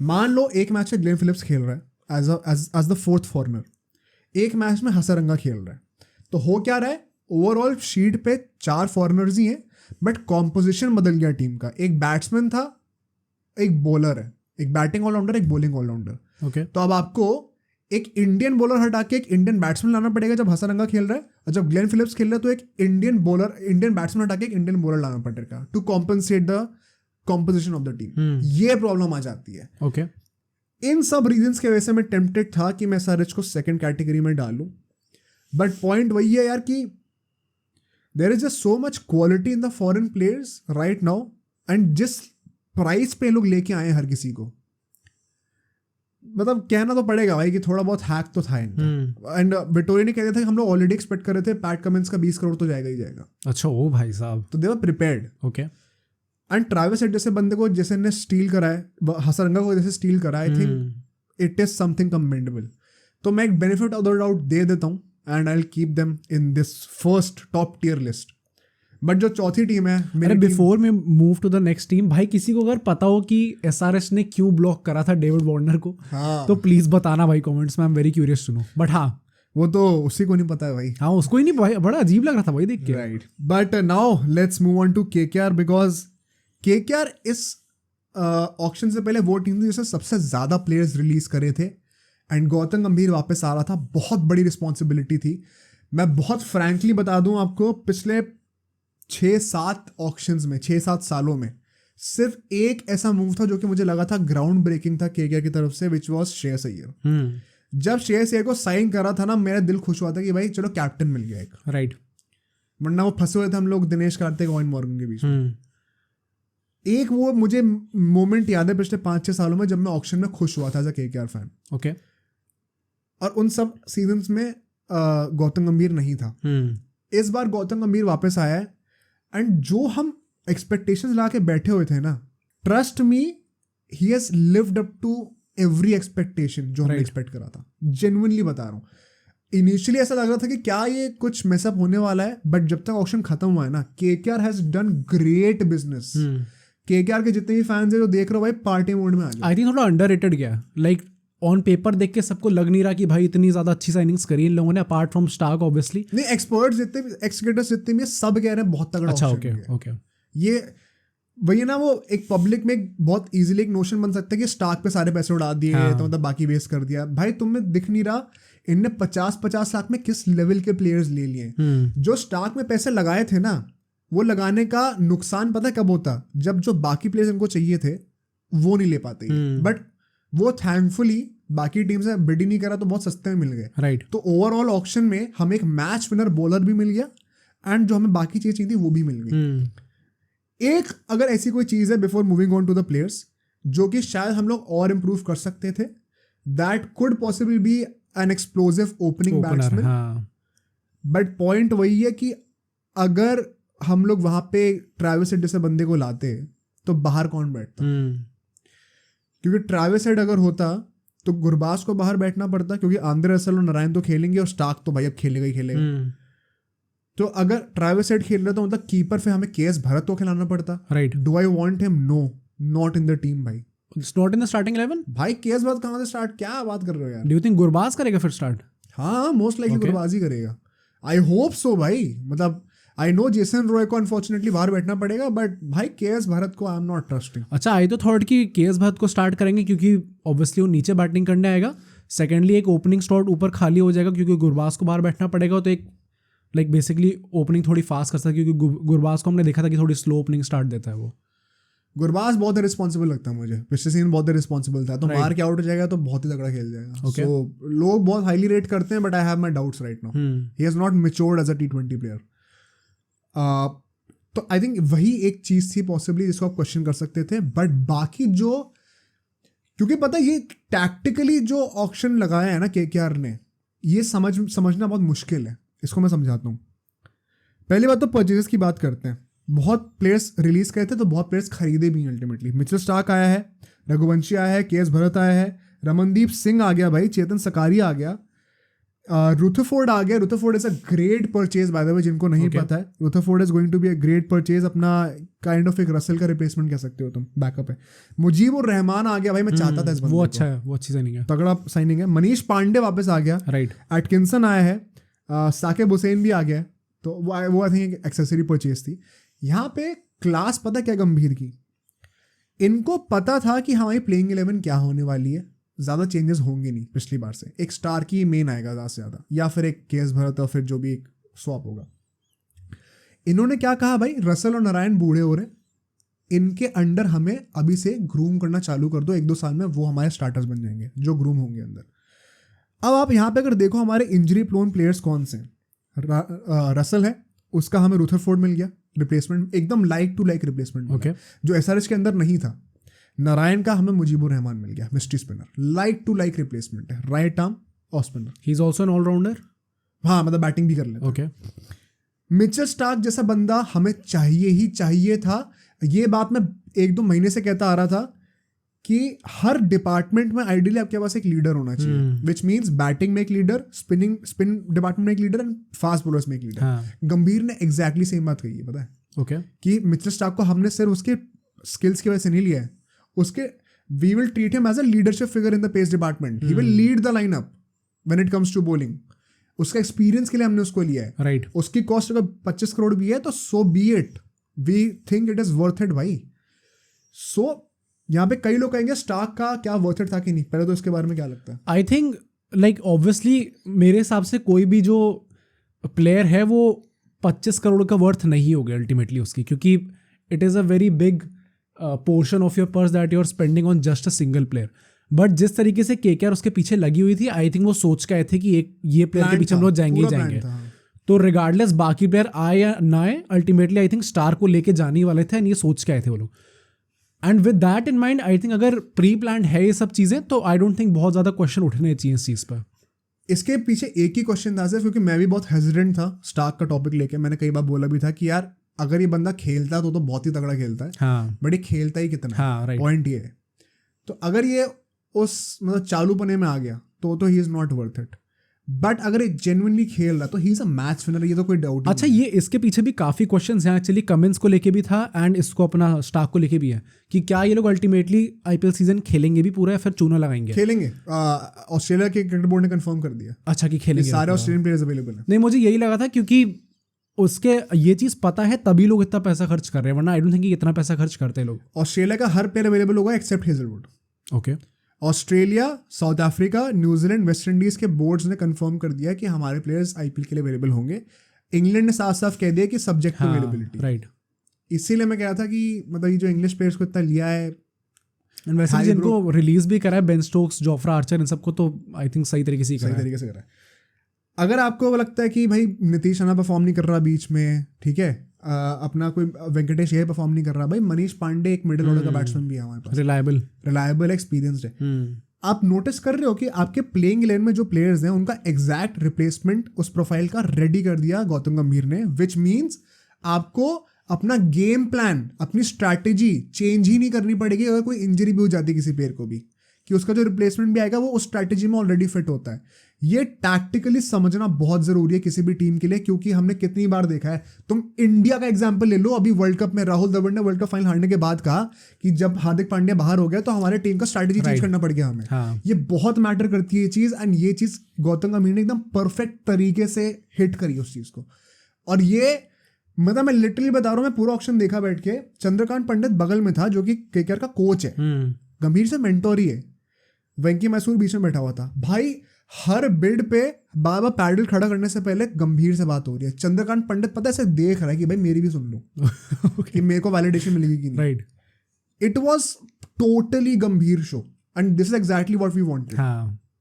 तो आई एम जेन्युइनली हैप्पी। मतलब how would you rate their auction to sum up? I think KKR का भी ऑक्शन बढ़िया गया है। आई वुड स्टिल से कि एक सॉर्ट ऑफ अंडररेटेड गया है, क्योंकि सबका ध्यान सिर्फ स्टार्क पे जा रहा है एंड बाकी प्लेयर्स पे उतना ध्यान नहीं है। सबको लग रहा है कि नहीं सिर्फ स्टार्क पे पैसा खर्च कर रहा है और बाकी जगह रीइंफोर्समेंट्स नहीं लाए, बट आई थिंक थोड़ा अंडररेटेड गया है। एंड जो स्क्वाड अल्टीमेटली तैयार हो रही है केकेआर की, तगड़ी स्क्वाड हुई है बहुत टाइम बाद। नॉट जस्ट कि प्लेयर्स काफी अच्छे हैं, बट कि हर डिपार्टमेंट में आपके पास वो प्लेयर्स अवेलेबल है जो आपको चाहिए अल्टीमेटली। मैं कह रहा हूँ कल को नारायण को भी इंजरी हो गया, हमारे पास एक मिस्ट्री स्पिनर तैयार है भाई, वरुण चक्रवर्ती के साथ एक और।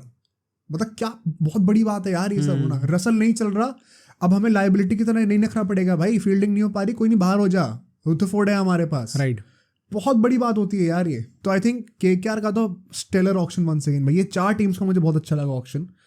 फाइनली इतने सालों बाद केकेआर को इस कैटेगरी में रखने को मिल रहा है, वरना आरसीबी के साथ होती थी यूजुअली।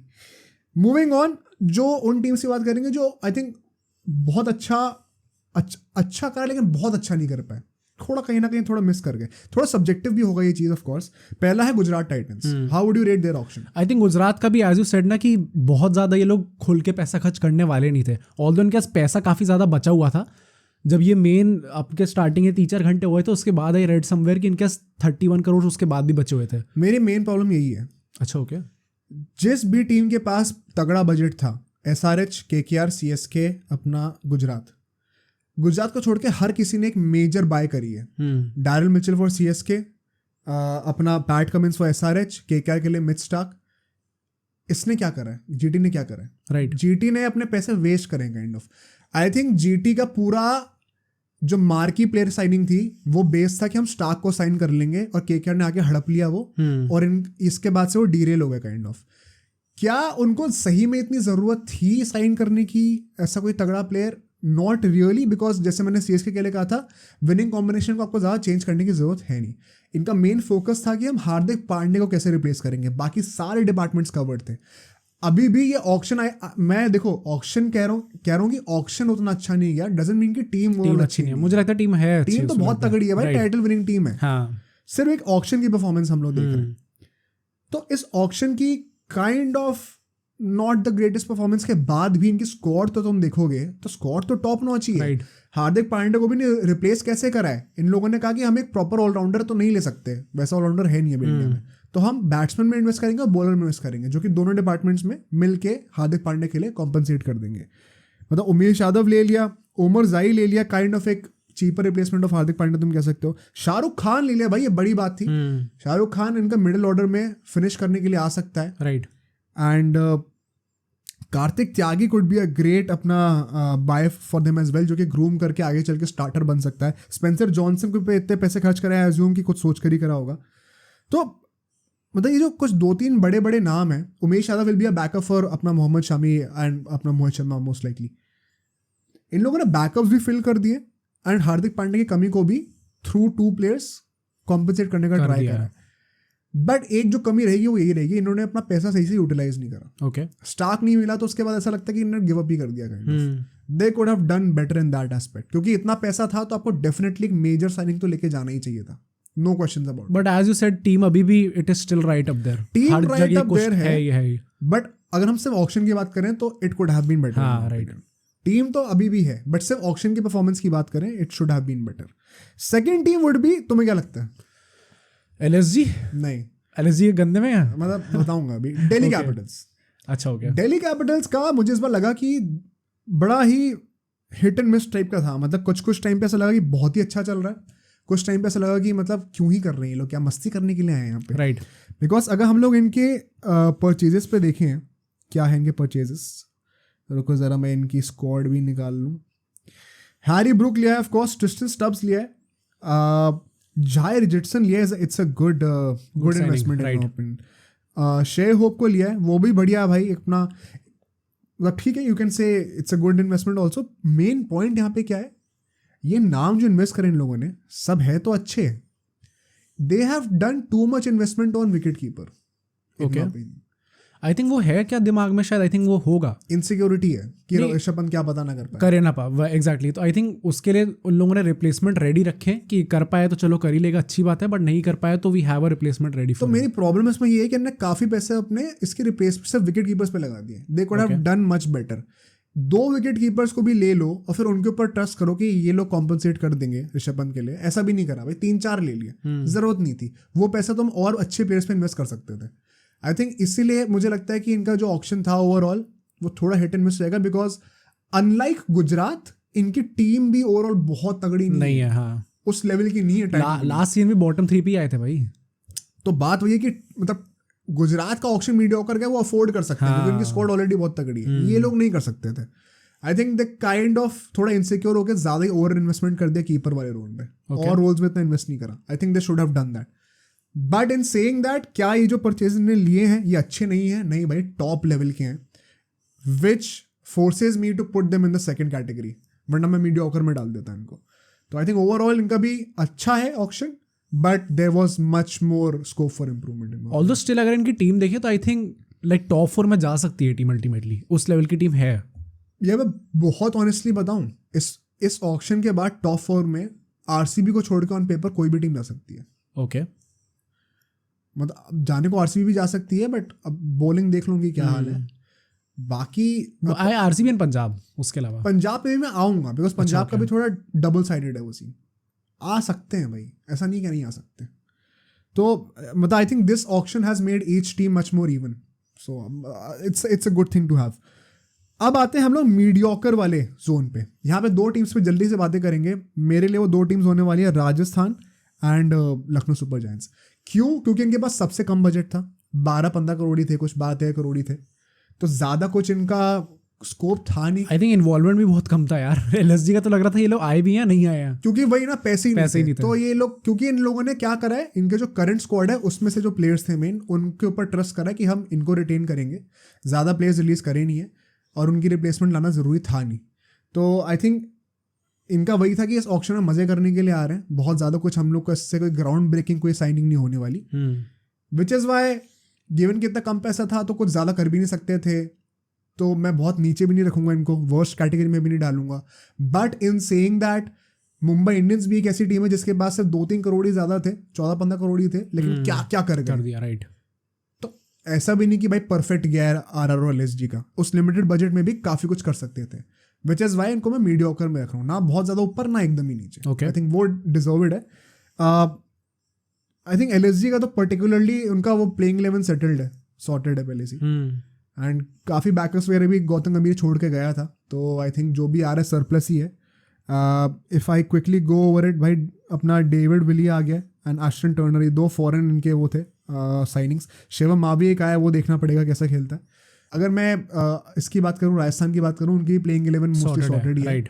यू कुड आर्ग्यू कि जैसे गाइज लाइक ट्रेंट बोल्ट, इनका कोई रिप्लेसमेंट साइन कर लेते, एक पेसर साइन कर लेते। जैसे कोएट्जे अगर मान लो 4.8 करोड़, पता 5 करोड़ में गया ना, तो आरआर ने क्यों नहीं साइन करा? राइट, मुंबई ने क्यों करा है सिर्फ? तो ऐसे टाइप के क्वेश्चन अगर तुम पूछोगे तो तुम्हें लगेगा हाँ भाई आरआर बेटर तो कर सकती थी, why not have a backup pacer there. Okay, Coetzee young भी है, अभी कोई आर्ग्यूमेंट तो करेगा नहीं स्टार्ट करने के लिए, कोई गारंटी नहीं है कि वहां पे भी मुंबई में भी हमेशा स्टार्ट करे। हाँ राइट। तो एकदम सेम सिचुएशन में राजस्थान थी, why could they not sign? तो पॉइंट वही है कि जरूरत नहीं है सच साइन करने की, लेकिन हाँ थोड़े बैकअप्स होते तो बेटर होता, प्लानिंग बेटर कर सकते, प्लानिंग बेटर कर सकते थे। So mediocre for me. And last जो कि सेगमेंट है आईपीएल का, द वर्स्ट परफॉर्मर्स। राइट, पहले पंजाब की बात करेंगे। ओके, क्या लगता है क्यों है यहाँ पे ये? आई थिंक पंजाब ने भी बहुत ऐसी कुछ खास करे नहीं भाई। And last season I remember जब हम लोग सॉर्ट ऑफ प्रेडिक्शन वीडियो बना रहे थे, क्यों हमने पंजाब को नीचे रखा था? Because they don't have leaders right now.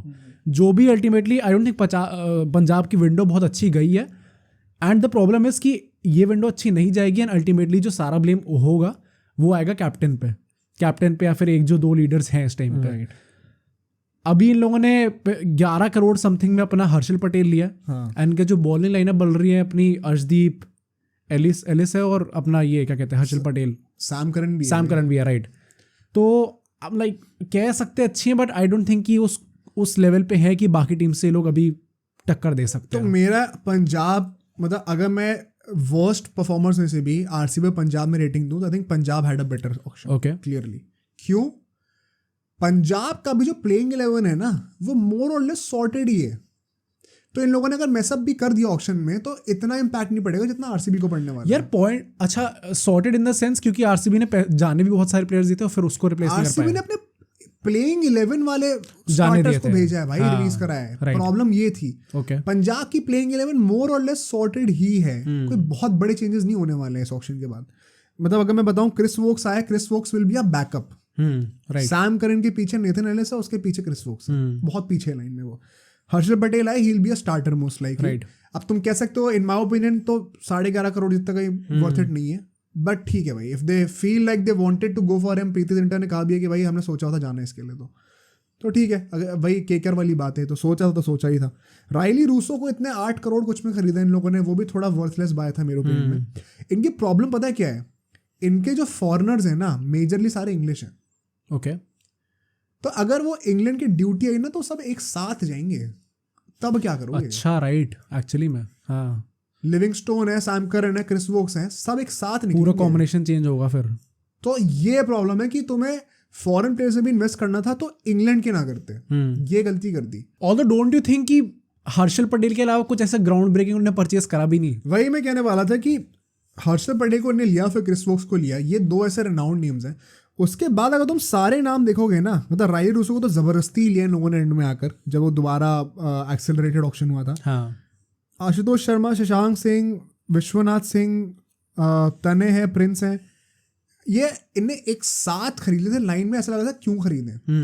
Punjab का क्लियरली दिख रहा था कि इन लोगों ने प्लानिंग नहीं करी है, जो मन में आ रहा है कर दे रहे हैं। इनफैक्ट इतना ज्यादा सो रहे थे ये लोग, जो शशांक सिंह है, इनने इसके लिए गलती से बिड कर दिया, पता है? अच्छा, ऐसा भी हो सकता है। बिड करके सोल्ड हो गया, उसके बाद कह रहे एक सेकंड रुको, हमें प्लेयर नहीं चाहिए था। तुम सो रहे थे क्या भाई? तो there was a clear lack of planning. Right, अगर आप 25-29 करोड़ कुछ थे इनके पास, उसके बाद भी आपका सबसे बड़ा जो पोस्टर बॉय साइनिंग है वो हर्षल पटेल है, यू हैव डन समथिंग मतलब completely wrong here. You could have done so much better with this money.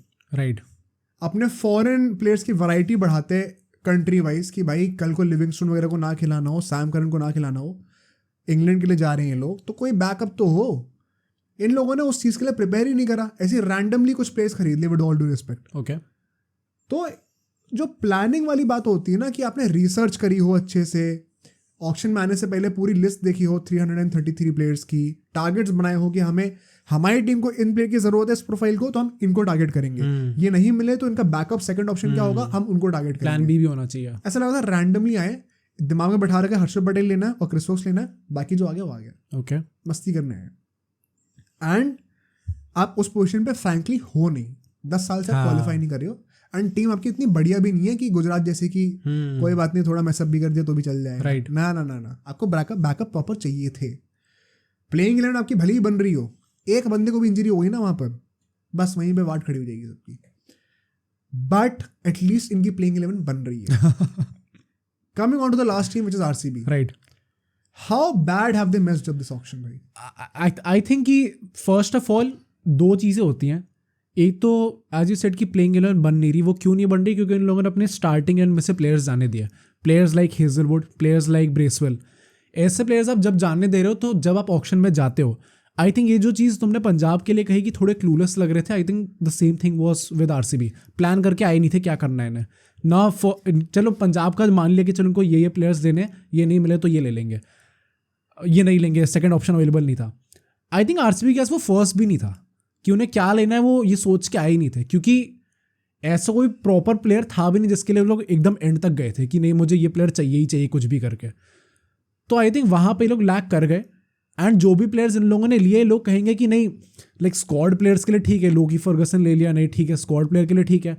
वो अपना कौन था जो 5 छक्के खाया था, यादव, यश दयाल, राइट, उसके लिए भी इतना 5 करोड़ देके दिया उसको अल्टीमेटली। स्क्वाड प्लेयर के लिए ठीक है कह दिया, बट द पॉइंट इज कि अब ये वो प्लेयर्स हैं जिनको आपको खिलाना ही पड़ेगा रिगार्डलेस वो अच्छा कर रहे हैं या नहीं कर रहे। पॉइंट पता है क्या यहाँ पे? अगर तुम इनका पेस लाइनअप देखो, पहली बात तो they have messed up big time in their whole bowling department. सिर्फ पेसर ही नहीं, स्पिनर भी।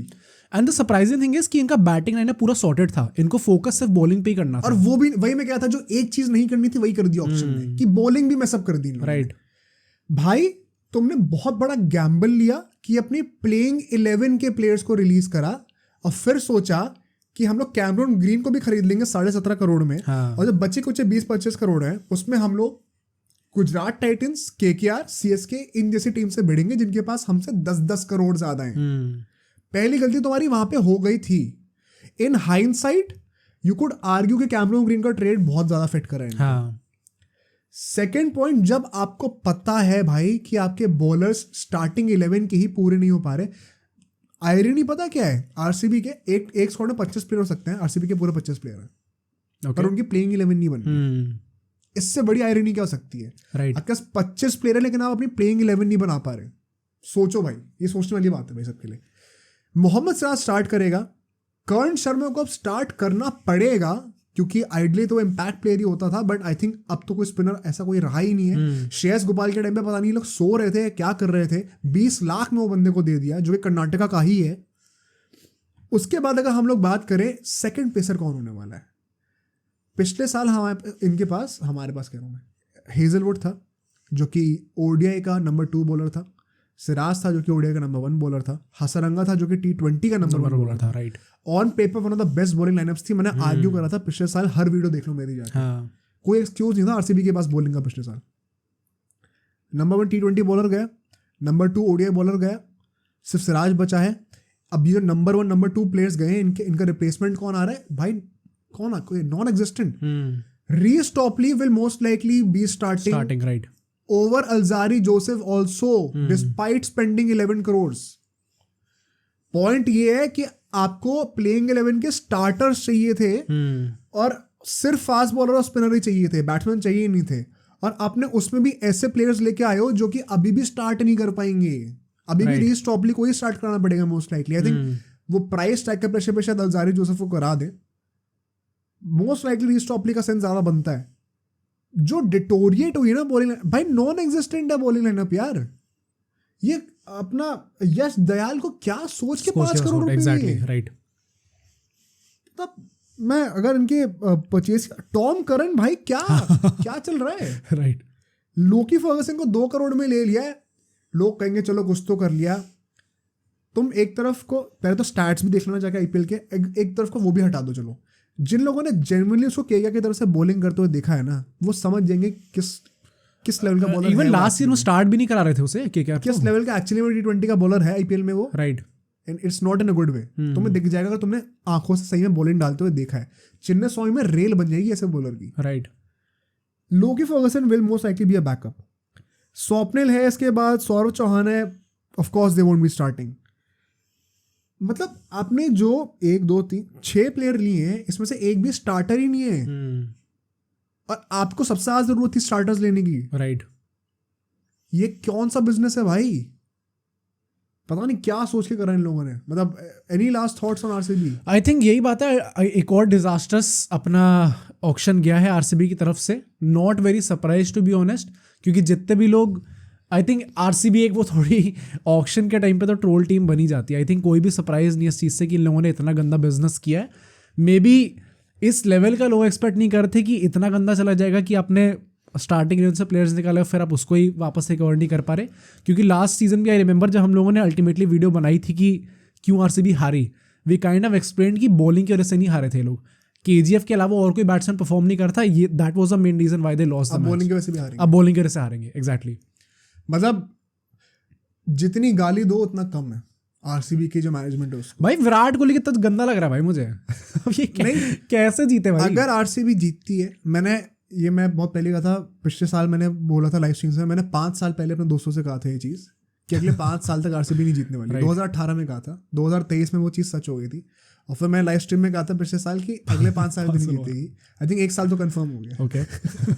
और अगर अगले साल मेगा ऑक्शन नहीं हो रहा तो अगले साल भी नहीं जीतेगी। Props to RCB official partners. हाँ भाई, तो मतलब I will be genuinely surprise अगर आरसीबी अगले साल जीतती है आईपीएल को। अगर ऐसा होता तो भाई फिर तो मतलब फिर तो कुछ भी हो रहा है जिंदगी में। मतलब stars have to align for that सारे। मतलब भाई मैं विराट कोहली बॉलिंग ही कर रहा होगा फिर। ऐसा लग रहा है मुझे। लोग कह रहे थे कि ये ऐसा लाइनअप है जिसमें विराट कोहली बस बैट्समैन भी और बॉलर भी है। पैट डुप्लेसी के भी हाथ घुमा दिए, बोल रहे हैं भाई तू 2 साल बाद ही रिटायर हुई है, अभी बॉलर भी बन जा।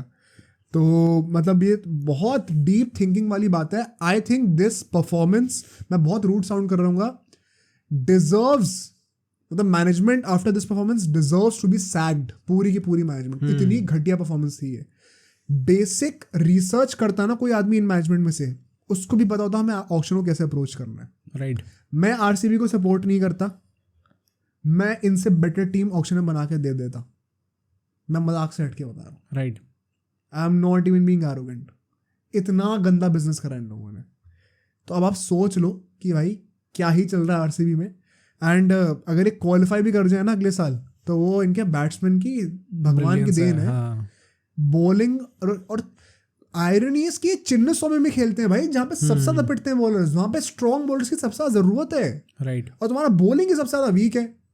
अरे वहां पे तो कोई एवरेज बैट्समैन भी 100 मार देता कई बार यार। बैट्समैन की इतनी जरूरत नहीं है, बैट्समैन तुम्हारे पास हैं, चलो वो बहुत अच्छी बात है। Invest in your bowlers. तुम्हारे स्पिनर्स कहाँ हैं? कुछ नहीं है भाई, खाली है पूरा स्लेट, खाली है पूरी। I don't see how they qualify भाई, बहुत मुश्किल है। कर भी गए तो मतलब वही है कि एलिमिनेटर में बाहर हो जाएंगे मोस्ट लाइकली। राइट। बट ठीक है भाई, that should be it for the auction. Now let's move on to UCL. यहाँ पे थोड़ी एंटी क्लाइमैटिक चीज हो गई है। एग्जैक्टली। हम एक्सपेक्ट बहुत कर रहे थे, लेकिन शायद उतना लोगों को लगा मिला नहीं। आई थिंक पिछले 5 साल का सबसे बोरिंग ड्रॉ निकला है राउंड ऑफ 16 का। सिर्फ अगर सब लोग राउंड ऑफ 16 की बात करें, क्योंकि यूजुअली 1 या 2 ऐसे एक्साइटिंग फिक्सचर्स होते ही हैं जो कि आपको लगता है कि भाई ये देखने हैं फिक्सचर्स। इसमें भी अल्टीमेटली से कि 2 ऐसे फिक्सचर हैं, 2 या 3 जो कि अच्छे होंगे, बट द पॉइंट इज कि वो हाई प्रोफाइल मैचेस नहीं है अल्टीमेटली। सो वील गो, एक एक करके जाएंगे मैच पे एंड लेट्स डिस्कस कि क्या होगा। पहला ड्रॉ निकलता है हमारा आर्सेनल और पोर्तो का। पहले मैं आपको बता दूं कि जो मैच ग्रुप विनर्स हैं, जिन लोगों ने टॉप करा है, वो पहला अवे मैच खेलेंगे और फिर सेकंड मैच उनका होम पे होगा।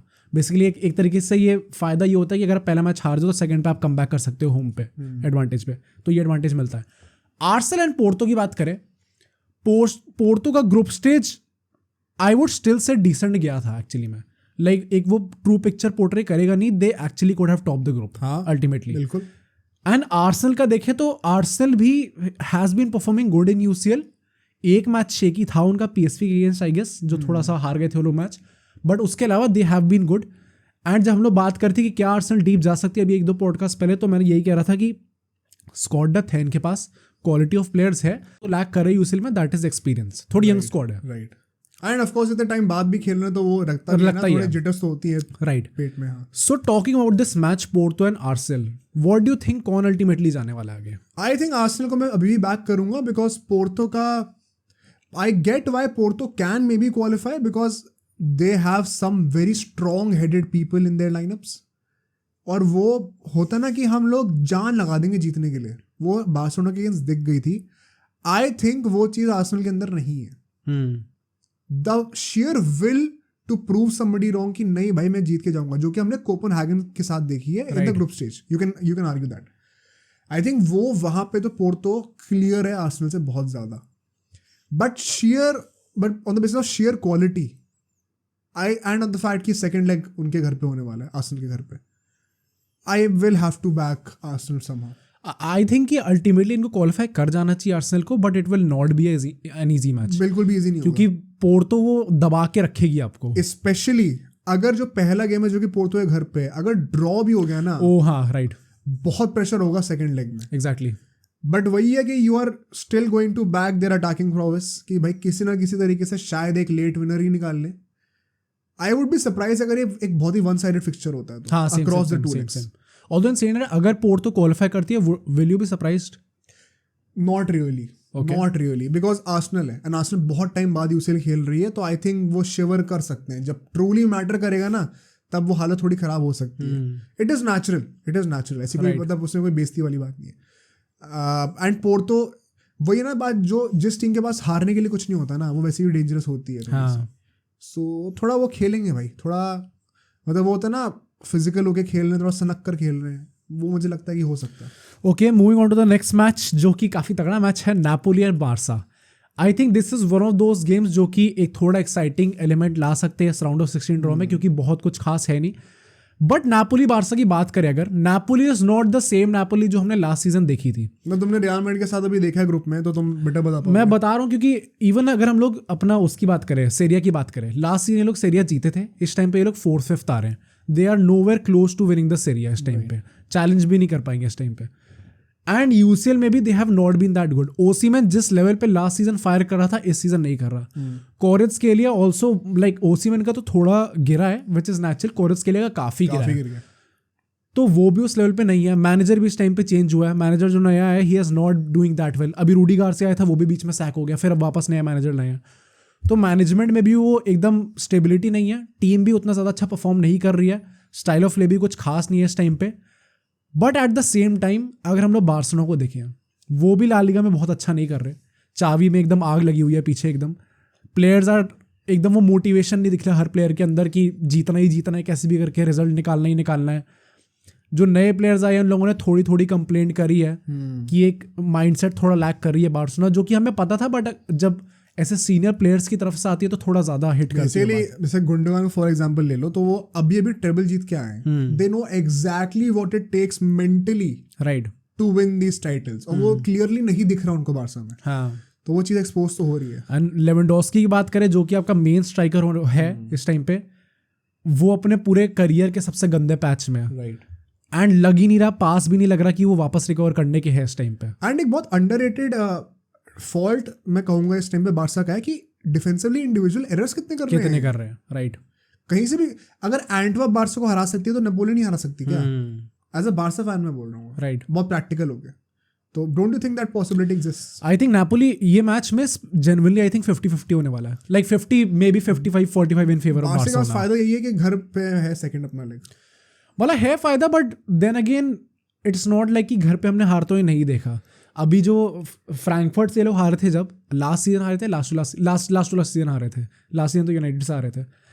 लास्ट टू लास्ट सीजन जब लोग फ्रैंकफर्ट से आए थे वो भी कैंप नो में मैच था, वो तो कैंप नो में था। अभी इस बार मैच जो है वो कैंप नो में नहीं है, अलग स्टेडियम में। तो आई थिंक थोड़ा सा इस टाइम पे बार्सिलोना थोड़ा नहीं काफ़ी ज़्यादा शेकी लग रही है, not just in UCL, La Liga में भी। यूसीएल में भी they have barely top the group, La Liga में इस टाइम पे 3rd 4th पे बैठे हुए हैं। तो things are not looking that good for Barcelona as well. And इसलिए मुझे लगता है ये दो टीम्स है जो कि historically they are elite, but इस टाइम पे जो सीजन में ये लोग हैं बहुत struggling giants, exactly, perfectly summed up.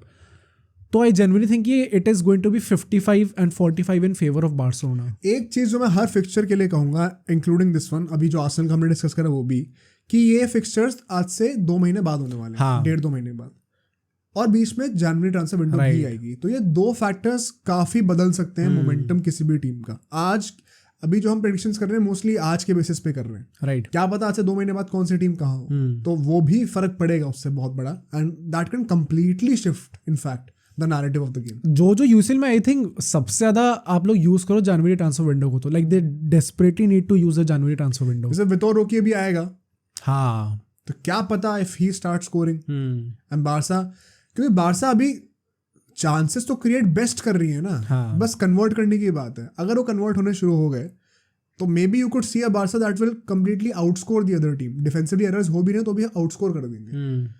On the other hand Napoli का भी ऐसा हो सकता है कि भाई they have learned from their mistakes and अब वो टाइम आ गया पीक करने का, जैसे हम सिटी के साथ यूजुअली देखते हैं कि जनवरी के बाद अलग ही खेलती है वो, यू नेवर नो।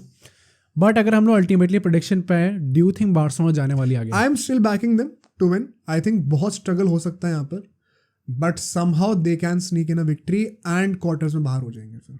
अच्छा, ये क्वार्टर्स वाले पॉइंट पे आऊँगा एक बार। बट आई ऑल्सो थिंक कि अल्टीमेटली बारसा शायद कुछ ना कुछ करके ड्रॉ निकाल ले, क्योंकि अल्टीमेटली दूसरे साइड पे भी नापोली है, वो भी काफी स्ट्रगल कर रही है। And in saying that 1-2 teams जो अवॉइड करनी थी बारसा को वही मिल गई। किस्मत तो खराब है किस्मत है, क्योंकि लाइक जेन्युइनली स्टार्ट होने से पहले मुझे पता था कि ये 3 टीम है जो अवॉइड करनी है, उसमें से एक बार्सिलोना को मिल गई एंड बाकी टीम्स थोड़ी सस्ते कौन सी टीम थी बता दो? एक तो रियाल सोसिएडाड थी, वो वैसे भी नहीं मिल सकती थी वैसे, चलो वो तो अलग बात है। एक नापोली थी एंड एक आई थिंक अपनी इंटर थी, राइट, इंटर थी। तो आई थिंक यहाँ पे थे, हाँ, 2 पॉसिबल थी, हाँ राइट, एक मिल गई इसमें। बारसा का लक खराब है भाई साहब, बट हाँ मुझे भी लगता है शायद निकाल लेंगे लोग। Coming on to the next match, I think this is going to be one of the best matches in the group stage, which is going to be PSG and Real Sociedad. Not Inter and Atletico Madrid, वो भी है, but I think one of the best ये है अपना PSG and Real Sociedad. Real Sociedad जिनको नहीं पता, they are doing exceptionally well right now. Group stage में द बेस्ट डिफेंसिव रिकॉर्ड जो है वो अभी रियाल सोसिएडाड का रहा है, शायद 2 ही गोल कंसीड करे उन्होंने पूरे ग्रुप स्टेज में 6 मैचेस में। ओके, तो एंड PSG ऑल्सो, वो like they are in the making right now. वो बहुत अभी अपना टेबल टॉप भी नहीं कर पाए एंड मतलब वो एकदम वो जेल अप, एकदम वो फ्लूइडिटी नहीं दिख रही PSG के अंदर इस टाइम पे। बट देन अगेन अगर हम लोग सिर्फ on the base of individual quality की बात करें, no match, I still think कि कुछ ना कुछ करके लोग निकाल लेंगे, क्योंकि पॉइंट इज PSG के पास प्लेयर्स ऐसे लेवल के हैं ना जो कि एक इंडिविजुअल ब्रिलियंस पे गोल निकाल सकते हैं। एम्बापे तो ऐसा भाई, 1 रन मिल जाए उसको निकाल देगा गोल। भाई मैं कह रहा था रियाल सोसिएडाड वैसे ही पोजीशन काफी अच्छा रखती है यूजुअली, इस सीजन हमने देखा है वैसे भी पोजीशन बेस्ड फुटबॉल काफी खेलती है। What they have not encountered in La Liga is the extreme pace जो कि PSG लेके आती है, right, on both the wings and centrally also, right. उसको टैकल करना will be a completely new challenge. On the other hand PSG ने ऐसी teams को फेस करा है जो कि पोजीशन में बॉल रख के चलाती हैं गेम अच्छे से। It is not very new and Luis Enrique La Liga में कोच रह चुका है, थोड़ा बहुत तो आई थिंक इन्फ्लुएंस आएगा। हाँ, that is a good point. So मुझे लगता है कि टैक्टिकली भी अगर मैं बात करूं, it is going to be a great battle, because एक ऐसी टीम है जो कि बॉल रखना चाहती है, उसको सर्कुलेट करती है जल्दी जल्दी एंड टेक्निकली गोल्स क्रिएट करती है, एंड एक टीम ऐसी है जो कि क्विक ट्रांजिशंस पे डिफेंस टू अटैक, तुरंत बॉल ट्रांसफर करो, भाग के जल्दी से गोल मारो, right. Don't stress much about possession, about circulating the ball, be as direct as possible. तो ये 2 कंप्लीटली डिफरेंट टैक्टिकल सेटअप्स का मैचअप काफी अच्छा हो सकता है, एंड कैसे एक दूसरे को टैकल करेंगे वो मजा आएगा देखने में। So ultimately it's going to be PSG for you. मैं वही कह रहा हूँ कि just on the sheer brilliance I think PSG को जीतना चाहिए, but I have an itch कि शायद हार जाए। ओ, मुझे भी आ रहा है, मैं यही कहने वाला था कि I just have a feeling, मुझे लग रहा है कि शायद रियल सोसिएडाड ये ड्रॉ निकाल लेगी। मैं एक पॉइंट बताऊं, मतलब I was waiting for the end. जो लोग कह रहे हैं कि UCL का ड्रॉ बोरिंग हो गया है एसेंशियली, वो क्यों कह रहे हैं कि एक इजी टीम मिल गई है और एक डिफिकल्ट टीम मिल गई, तो सबको पता है कि पहले से कौन जीतने वाला है। इसका एक काउंटर आर्गुमेंट ये है कि लोग जो डिसअपॉइंट हो रहे हैं, इट इज एक्चुअली ग्रेट, क्योंकि क्वार्टर फाइनल्स ऑनवर्ड्स बहुत तगड़ा मिलने वाला है। राइट। पिछले साल इनफैक्ट पिछले 2-3 सीजन हम देखते आ रहे हैं, 3-4 इनफैक्ट, कि एक पाथ जो होता है बहुत इजी बन जाता है और एक पाथ बहुत मुश्किल बन जाता है। इस बार दोनों पाथ बहुत मुश्किल होने वाले हैं। राइट। जैसे पिछले साल for example Inter Milan AC मिलान वाला पाथ बहुत ईजी था, और इस जगह पे भाई बायर्न, सिटी, रियल सब आ रखे थे। राइट। इस बार तो दोनों साइड से ऐसा होने वाला है ना। तो ये ड्रॉ जो लोग क्रिटिसाइज कर रहे थे बहुत बोरिंग है, भाई बड़ी पिक्चर देखो, बहुत तगड़ा ड्रॉ है इनफैक्ट। सिर्फ राउंड ऑफ 16 जो है वो शायद बोरिंग हो, लेकिन पूरे यूसीएल के सीजन के लिए this is one of the best things that could have happened. And in saying that मैं ये मानने को तैयार नहीं हूं कि जो सारी बेस्ट टीम्स है ना वही सारी जाएंगी। ऐसा हो ही नहीं सकता भाई, right. And so may be PSG could be on paper a better team, but her fixture में बेटर टीम नहीं जाएगी, आई am sure, and this could be one of them. एक तो वो अंडरडॉग स्टोरी होती है ना, हमें लास्ट सीजन देखने को मिला जब एक साइड से इंटर मिलान गई है, बट जिसने वो यूसीएल सीजन देखा है, जिस तरीके से ड्रॉज निकले थे, सबको पता है कि एक अंडरडॉग टीम तो आनी थी फाइनल में, तो एक अंडरडॉग टीम होगी। अगर यहाँ से कोई अंडरडॉग टीम निकलती है तो वो प्रॉपर डेफिनेशन ऑफ अंडरडॉग होगी, सारी बड़ी टीम्स के बीच में एक अंडरडॉग टीम होगी, सर्वाइव कर गया अकेले, वो देखने में बहुत मजा आएगा। बट हाँ, तो मेरे आई थिंक हम दोनों के सबसे Real Sociedad is going to be. Next match है जो कि obviously the best match of round of 16, it is going to be Inter Milan and Atletico Madrid. भाई ये मतलब गलीच मैच होने वाला है, गलीच, बहुत मजा आएगा मैच देखने में। आई थिंक क्वालिटी वाइज भी दोनों टीम्स बहुत अच्छी है इस टाइम पे। इंटर भी इस टाइम पे अपने लीग जीतने के चैलेंज कर रही है यूवेंटस के साथ, एथलेटिको भी कर रही है। एथलेटिको ने ग्रुप टॉप करा बहुत सालों बाद, भाई पता नहीं कितना टाइम बाद लगा, लास्ट आए थे राइट। एंड इंटर मिलान ने सरप्राइजिंगली इस बार ग्रुप सेकंड करा है रियल सोसिएडाड के पीछे, बट स्टिल आई थिंक उनकी स्क्वाड बहुत अच्छी है। Lautaro is in the form of his life, Alvaro Morata only for Inter Milan, not for, हाँ राइट।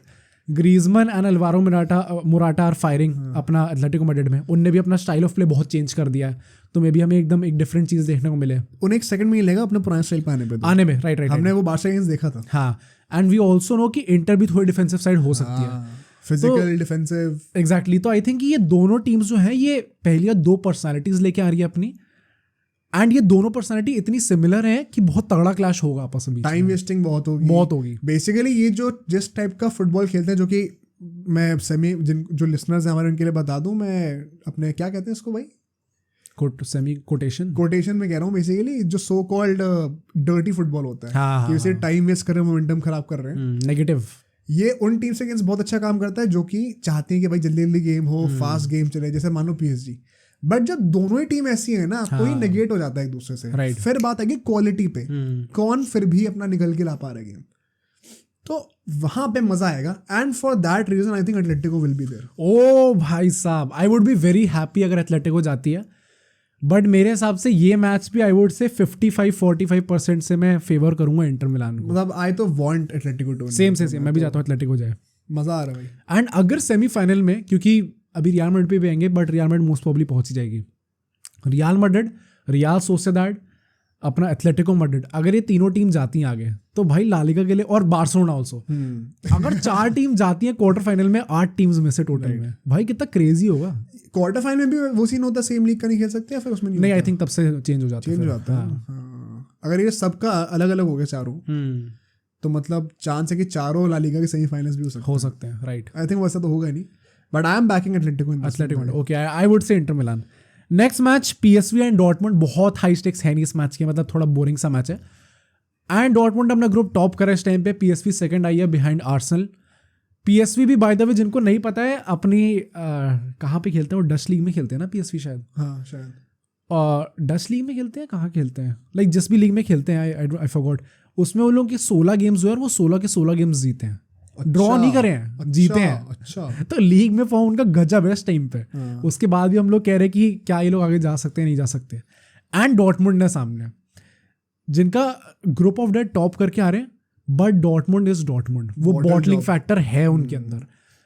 आई थिंक ये मैच एक सॉर्ट ऑफ हमें अपसेट दिख सकता है PSV की तरफ से, मतलब उनको अपसेट कहना है तो कह लो कि डॉर्टमुंड भी बहुत बड़ी टीम तो नहीं है।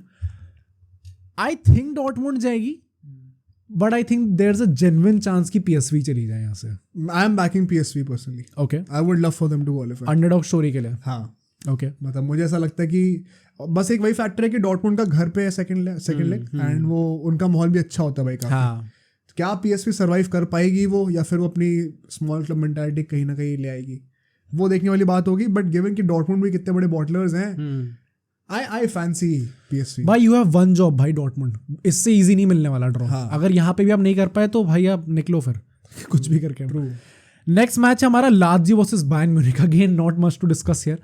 लाजियो अच्छा कर भी नहीं रहा इस टाइम पे, एटलेटिको से ही बेटी इतना, एथलेटिको से बढ़िया, प्लस इस टाइम पे सीरिया में शायद 9-10th पे है, बहुत ही गंदा सीजन जा रहा है उनका। कितना गंदा डाउनफॉल है, एक टाइम पे लीग टाइटल के लिए चैलेंज कर दी जब लाजियो रोनाल्डो वाले सीजन में ना, हाँ राइट, इमोबिले को जो गोल्डन बूट मिला था, हाँ राइट, सेकंड आए थे, हाँ एग्जैक्टली, एकदम से डाउनफॉल हुआ है। एग्जैक्टली, इमोबिले खेल रहा है आजकल, हाँ खेल, कैसा खेलता है अब वो? आई थिंक गोल तो उतने नहीं मार रहा, उसका भी एज हो ही रही थी उस टाइम पे जब उसने जीता था गोल्डन बूट। सीजन तो आता ही है ना, एक सीजन के लिए तो होता ही है। राइट, तो हाँ भाई, बट आई थिंक रोनने वाली है मैच, आराम से हम लोग 4-5 वाला मैच देख सकते हैं ये। मतलब गिवन कि बायर्न भी इतना अच्छा नहीं खेली है of late, don't you think कि कुछ मेरिट हो सकता है गेम में? एक मेरिट है, but I think it's just that कि जो क्वालिटी ऑपोजिशन की दोनों के बीच में इतना ज्यादा मैसिव डिफरेंस है, and Bayern being Bayern Munich, भाई मुझे लगता है वो निकाल ही लेंगे कुछ ना कुछ करके। आई जनरली थिंक यहाँ पर रोंदने वाला सीन दिख सकता है, लाइक टॉर्चर होगा यहाँ पे। मुझे लगता है कि वो 3-0 की 3 का जो गैप है बीच में, मतलब स्कोर लाइन तो मैं नहीं बता सकता कि 2 मैचेस होंगे अल्टीमेटली, बट 3 का गैप दिख सकता है ओवरऑल गोल टैली में दोनों के। नेक्स्ट मैच है सिटी और कोपेनहेगन का। भाई सिटी का कुछ ऐसा है कि पिछले 5 साल में उनको सिर्फ एक ही टफ ऑपोजिशन मिला है राउंड ऑफ 16 में, which was real Madrid.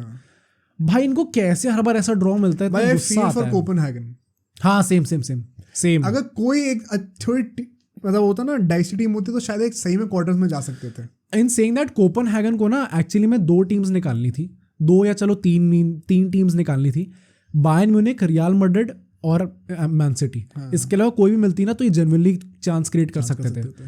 City के अगेंस्ट भाई एक तो उनका जो भी वो फैक्टर है अवे वाला, आई डोंट थिंक वो सिटी के अगेंस्ट बहुत काम करने वाला है। सिटी की क्वालिटी बहुत अलग लेवल की है, तो it is not going to be, United थी वही सिटी, हाँ City, it is not going to be hard for city.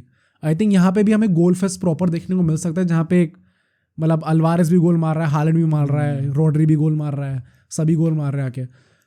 तो आई फील फॉर कोपेनहेगन क्योंकि बहुत अच्छा उन लोगों ने करा है इस बार परफॉर्म, बट हाँ भाई सिटी ऑब्वियसली अगर स्ट्रगल भी करेगी सिटी तो भी दे हैव टू क्वालिफाई भाई, मतलब हाँ, राइट, मतलब too big of a level for Copenhagen to achieve right now. Right, nothing to take away from their season, इसका मतलब ये नहीं कि वो प्राउडली, भाई सक्सेस तो है, सक्सेस तो बहुत बड़ा सक्सेस है सीजन। जिस ग्रुप में आपको लास्ट आना था उसमें आप क्वालिफाई करके निकल गए, इससे बड़ी बात नहीं हो सकती भाई। राइट, एंड आप डिफेंडिंग चैंपियंस को खेलने वाले हो, if you can put up a show even if you lose, भाई बहुत प्राइड वाली बात है ये तो। And at least as far as current form is concern City थोड़ा बहुत स्ट्रगल तो करती है ऐसी लो ब्लॉक टीम्स के अगेंस्ट, अगर कर दें लो ब्लॉक पूरा लगा बाई चांस अगर हो जाता है, इससे एक बहुत बड़ा वैसे वो भी फैक्टर है कि प्रॉब्ली जनवरी के बाद सिटी विल बी डिफरेंट। हाँ लेट्स सी, अगर नहीं होता तो भाई maybe we could see something, but even in that form I think City is still too good for Copenhagen, exactly, unfortunately. And last match हमारा Real Madrid और Leipzig का। Leipzig I think last season जो है हमारे group के अंदर थी, दोनों मैचेस में हमने पीटा ही था उनको, एक में 3-2 हराया था, एक में शायद 2-0 हराया था। लाइप्जिग अगेन भाई अभी इस टाइम पे बुंडेसलीगा में 3rd-4th पोजीशन पे है, तो आप बुंडेसलीगा में तो ठीक कर रहे हो, but then again we know कि बुंडेसलीगा में जो टीम 3rd-4th आ रही है वो चैंपियंस लीग में बहुत अच्छा नहीं करने वाली। I think it is going to be very easy for Real Madrid, a piece of cake, and बहुत आराम से रियल मैड्रिड क्वालिफाई करने वाली है। भाई पीस ऑफ केक, भाई मुझे लगता है बहुत इजी है क्वालिफाई, मतलब I am not at all worried about Real Madrid. अच्छा, एक तो ये ड्रॉ के टाइम पे भी आई थिंक रियल मैड्रिड को लेके मैं बिल्कुल चिंता में नहीं था, मुझे लगता है कि जो भी टीम मिलती है हम क्वालिफाई तो करने वाले हैं, चाहे वो नेपोली मिलती, चाहे सोसाइटी मिलती है। हाँ तुम्हें तो पीएसजी चाहिए थी। हाँ चाहिए तो मुझे पीएसजी थी अल्टीमेटली, बट मुझे लगता है कि कुछ भी मिलता है I would not have been worried about Real Madrid, क्योंकि भाई वो कुछ ना कुछ करके परफॉर्म कर ही रहे हैं अल्टीमेटली। एक वो अपना क्या कहते हैं, एक कंसर्न ये आएगा कि अभी एल्बा को भी हो गई है, क्या कहते हैं, ACL टीयर हो चुका है, तो इस टाइम पे जो 4 डिफेंडर्स हैं वही 4 हैं, उसके अलावा कोई डिफेंडर है नहीं आपके पास, तो रेस्ट भी आप नहीं कर सकते। वो कह रहे हैं कि चुआमेनी को as a centre back try करेंगे, बट भाई पता है मुझे ये लगता है कि अगर एक चीज आपके लिए एक बार काम कर गई ना, इट इज नॉट नेसेसरी कि वो हर बार आपके लिए काम करे। ट्रू, और बात ये कि ये चीज जो इतनी इंजरीज हो रही है अभी तो हर्ट नहीं करेगी लाइप्जिग के अगेंस्ट, बट क्वार्टर से शायद हर्ट करनी शुरू करेंगे, कर जाए। राइट, तो अभी इमीडिएटली इसका कोई इफेक्ट नहीं दिखेगा, बट लॉन्ग टर्म क्या रन रहता है इनका यूसीएल में, उस पर शायद ये चीज इफेक्ट करना शुरू कर देगी रियल मैड्रिड को, इसका सोचना पड़ेगा। बट इन सीइंग दैट आराम से निकाल लेगी रियल मैड्रिड। नहीं जीतना तो है ही, बट अब कितने से जीतेंगे वो वाली बात है। ओके, बहुत आराम, जैसे क्या बायर्न जिस तरीके से जीतना, नहीं आई एम नॉट सेइंग कि रोंदने वाली है, एज इन ये नहीं कि मैं कह रहा कि वो 3-0 की स्कोर लाइन से ट्राई नहीं करेंगे, हाँ करेंगे नहीं उतना, बस हो गया जितना हो गया उतना में निकाल लिया हमने। तो मैं कह रहा हूँ कि बस it is going to be comfortable for them, बहुत ज़्यादा प्रॉब्लम्स क्रिएट नहीं करेगी लाइप्जिग मेरे ओपिनियन में। सो रियल मैड्रिड भी क्वालिफाई कर जाएगी। So as you said, all in all ये कहने में तो बोरिंग है ड्रॉस, बट अल्टीमेटली क्वार्टर से जो फायर टूर्नामेंट स्टार्ट होने वाला है वो देखने में प्रॉपर्ली मजा आएगा, जो कि लास्ट सीजन उतना नहीं आया था। नहीं बिल्कुल नहीं। एग्जैक्टली, क्योंकि एक बहुत इजी पाथ था। एक ही साइड पे हम देखते थे, we would look forward to only that one side जहाँ पे वो बायर्न और सिटी का देखने को मिला। इसके बाद जो मैचेस होंगे वो सारे मैच देखने वाले होंगे। हाँ। तो ये लिटरली एक भी मिस नहीं कर सकते आप, सारे मैच देखने वाले होंगे। अभी जो हमने कोरा उसमें से अपसेट्स कौन सा हमने मेंशन करे? पीएसवी वाला करा शायद, पीएसवी वाला करा है, मे बी रियल सोसिएडाड, 2 ही करें। हाँ, मे बी नापोली।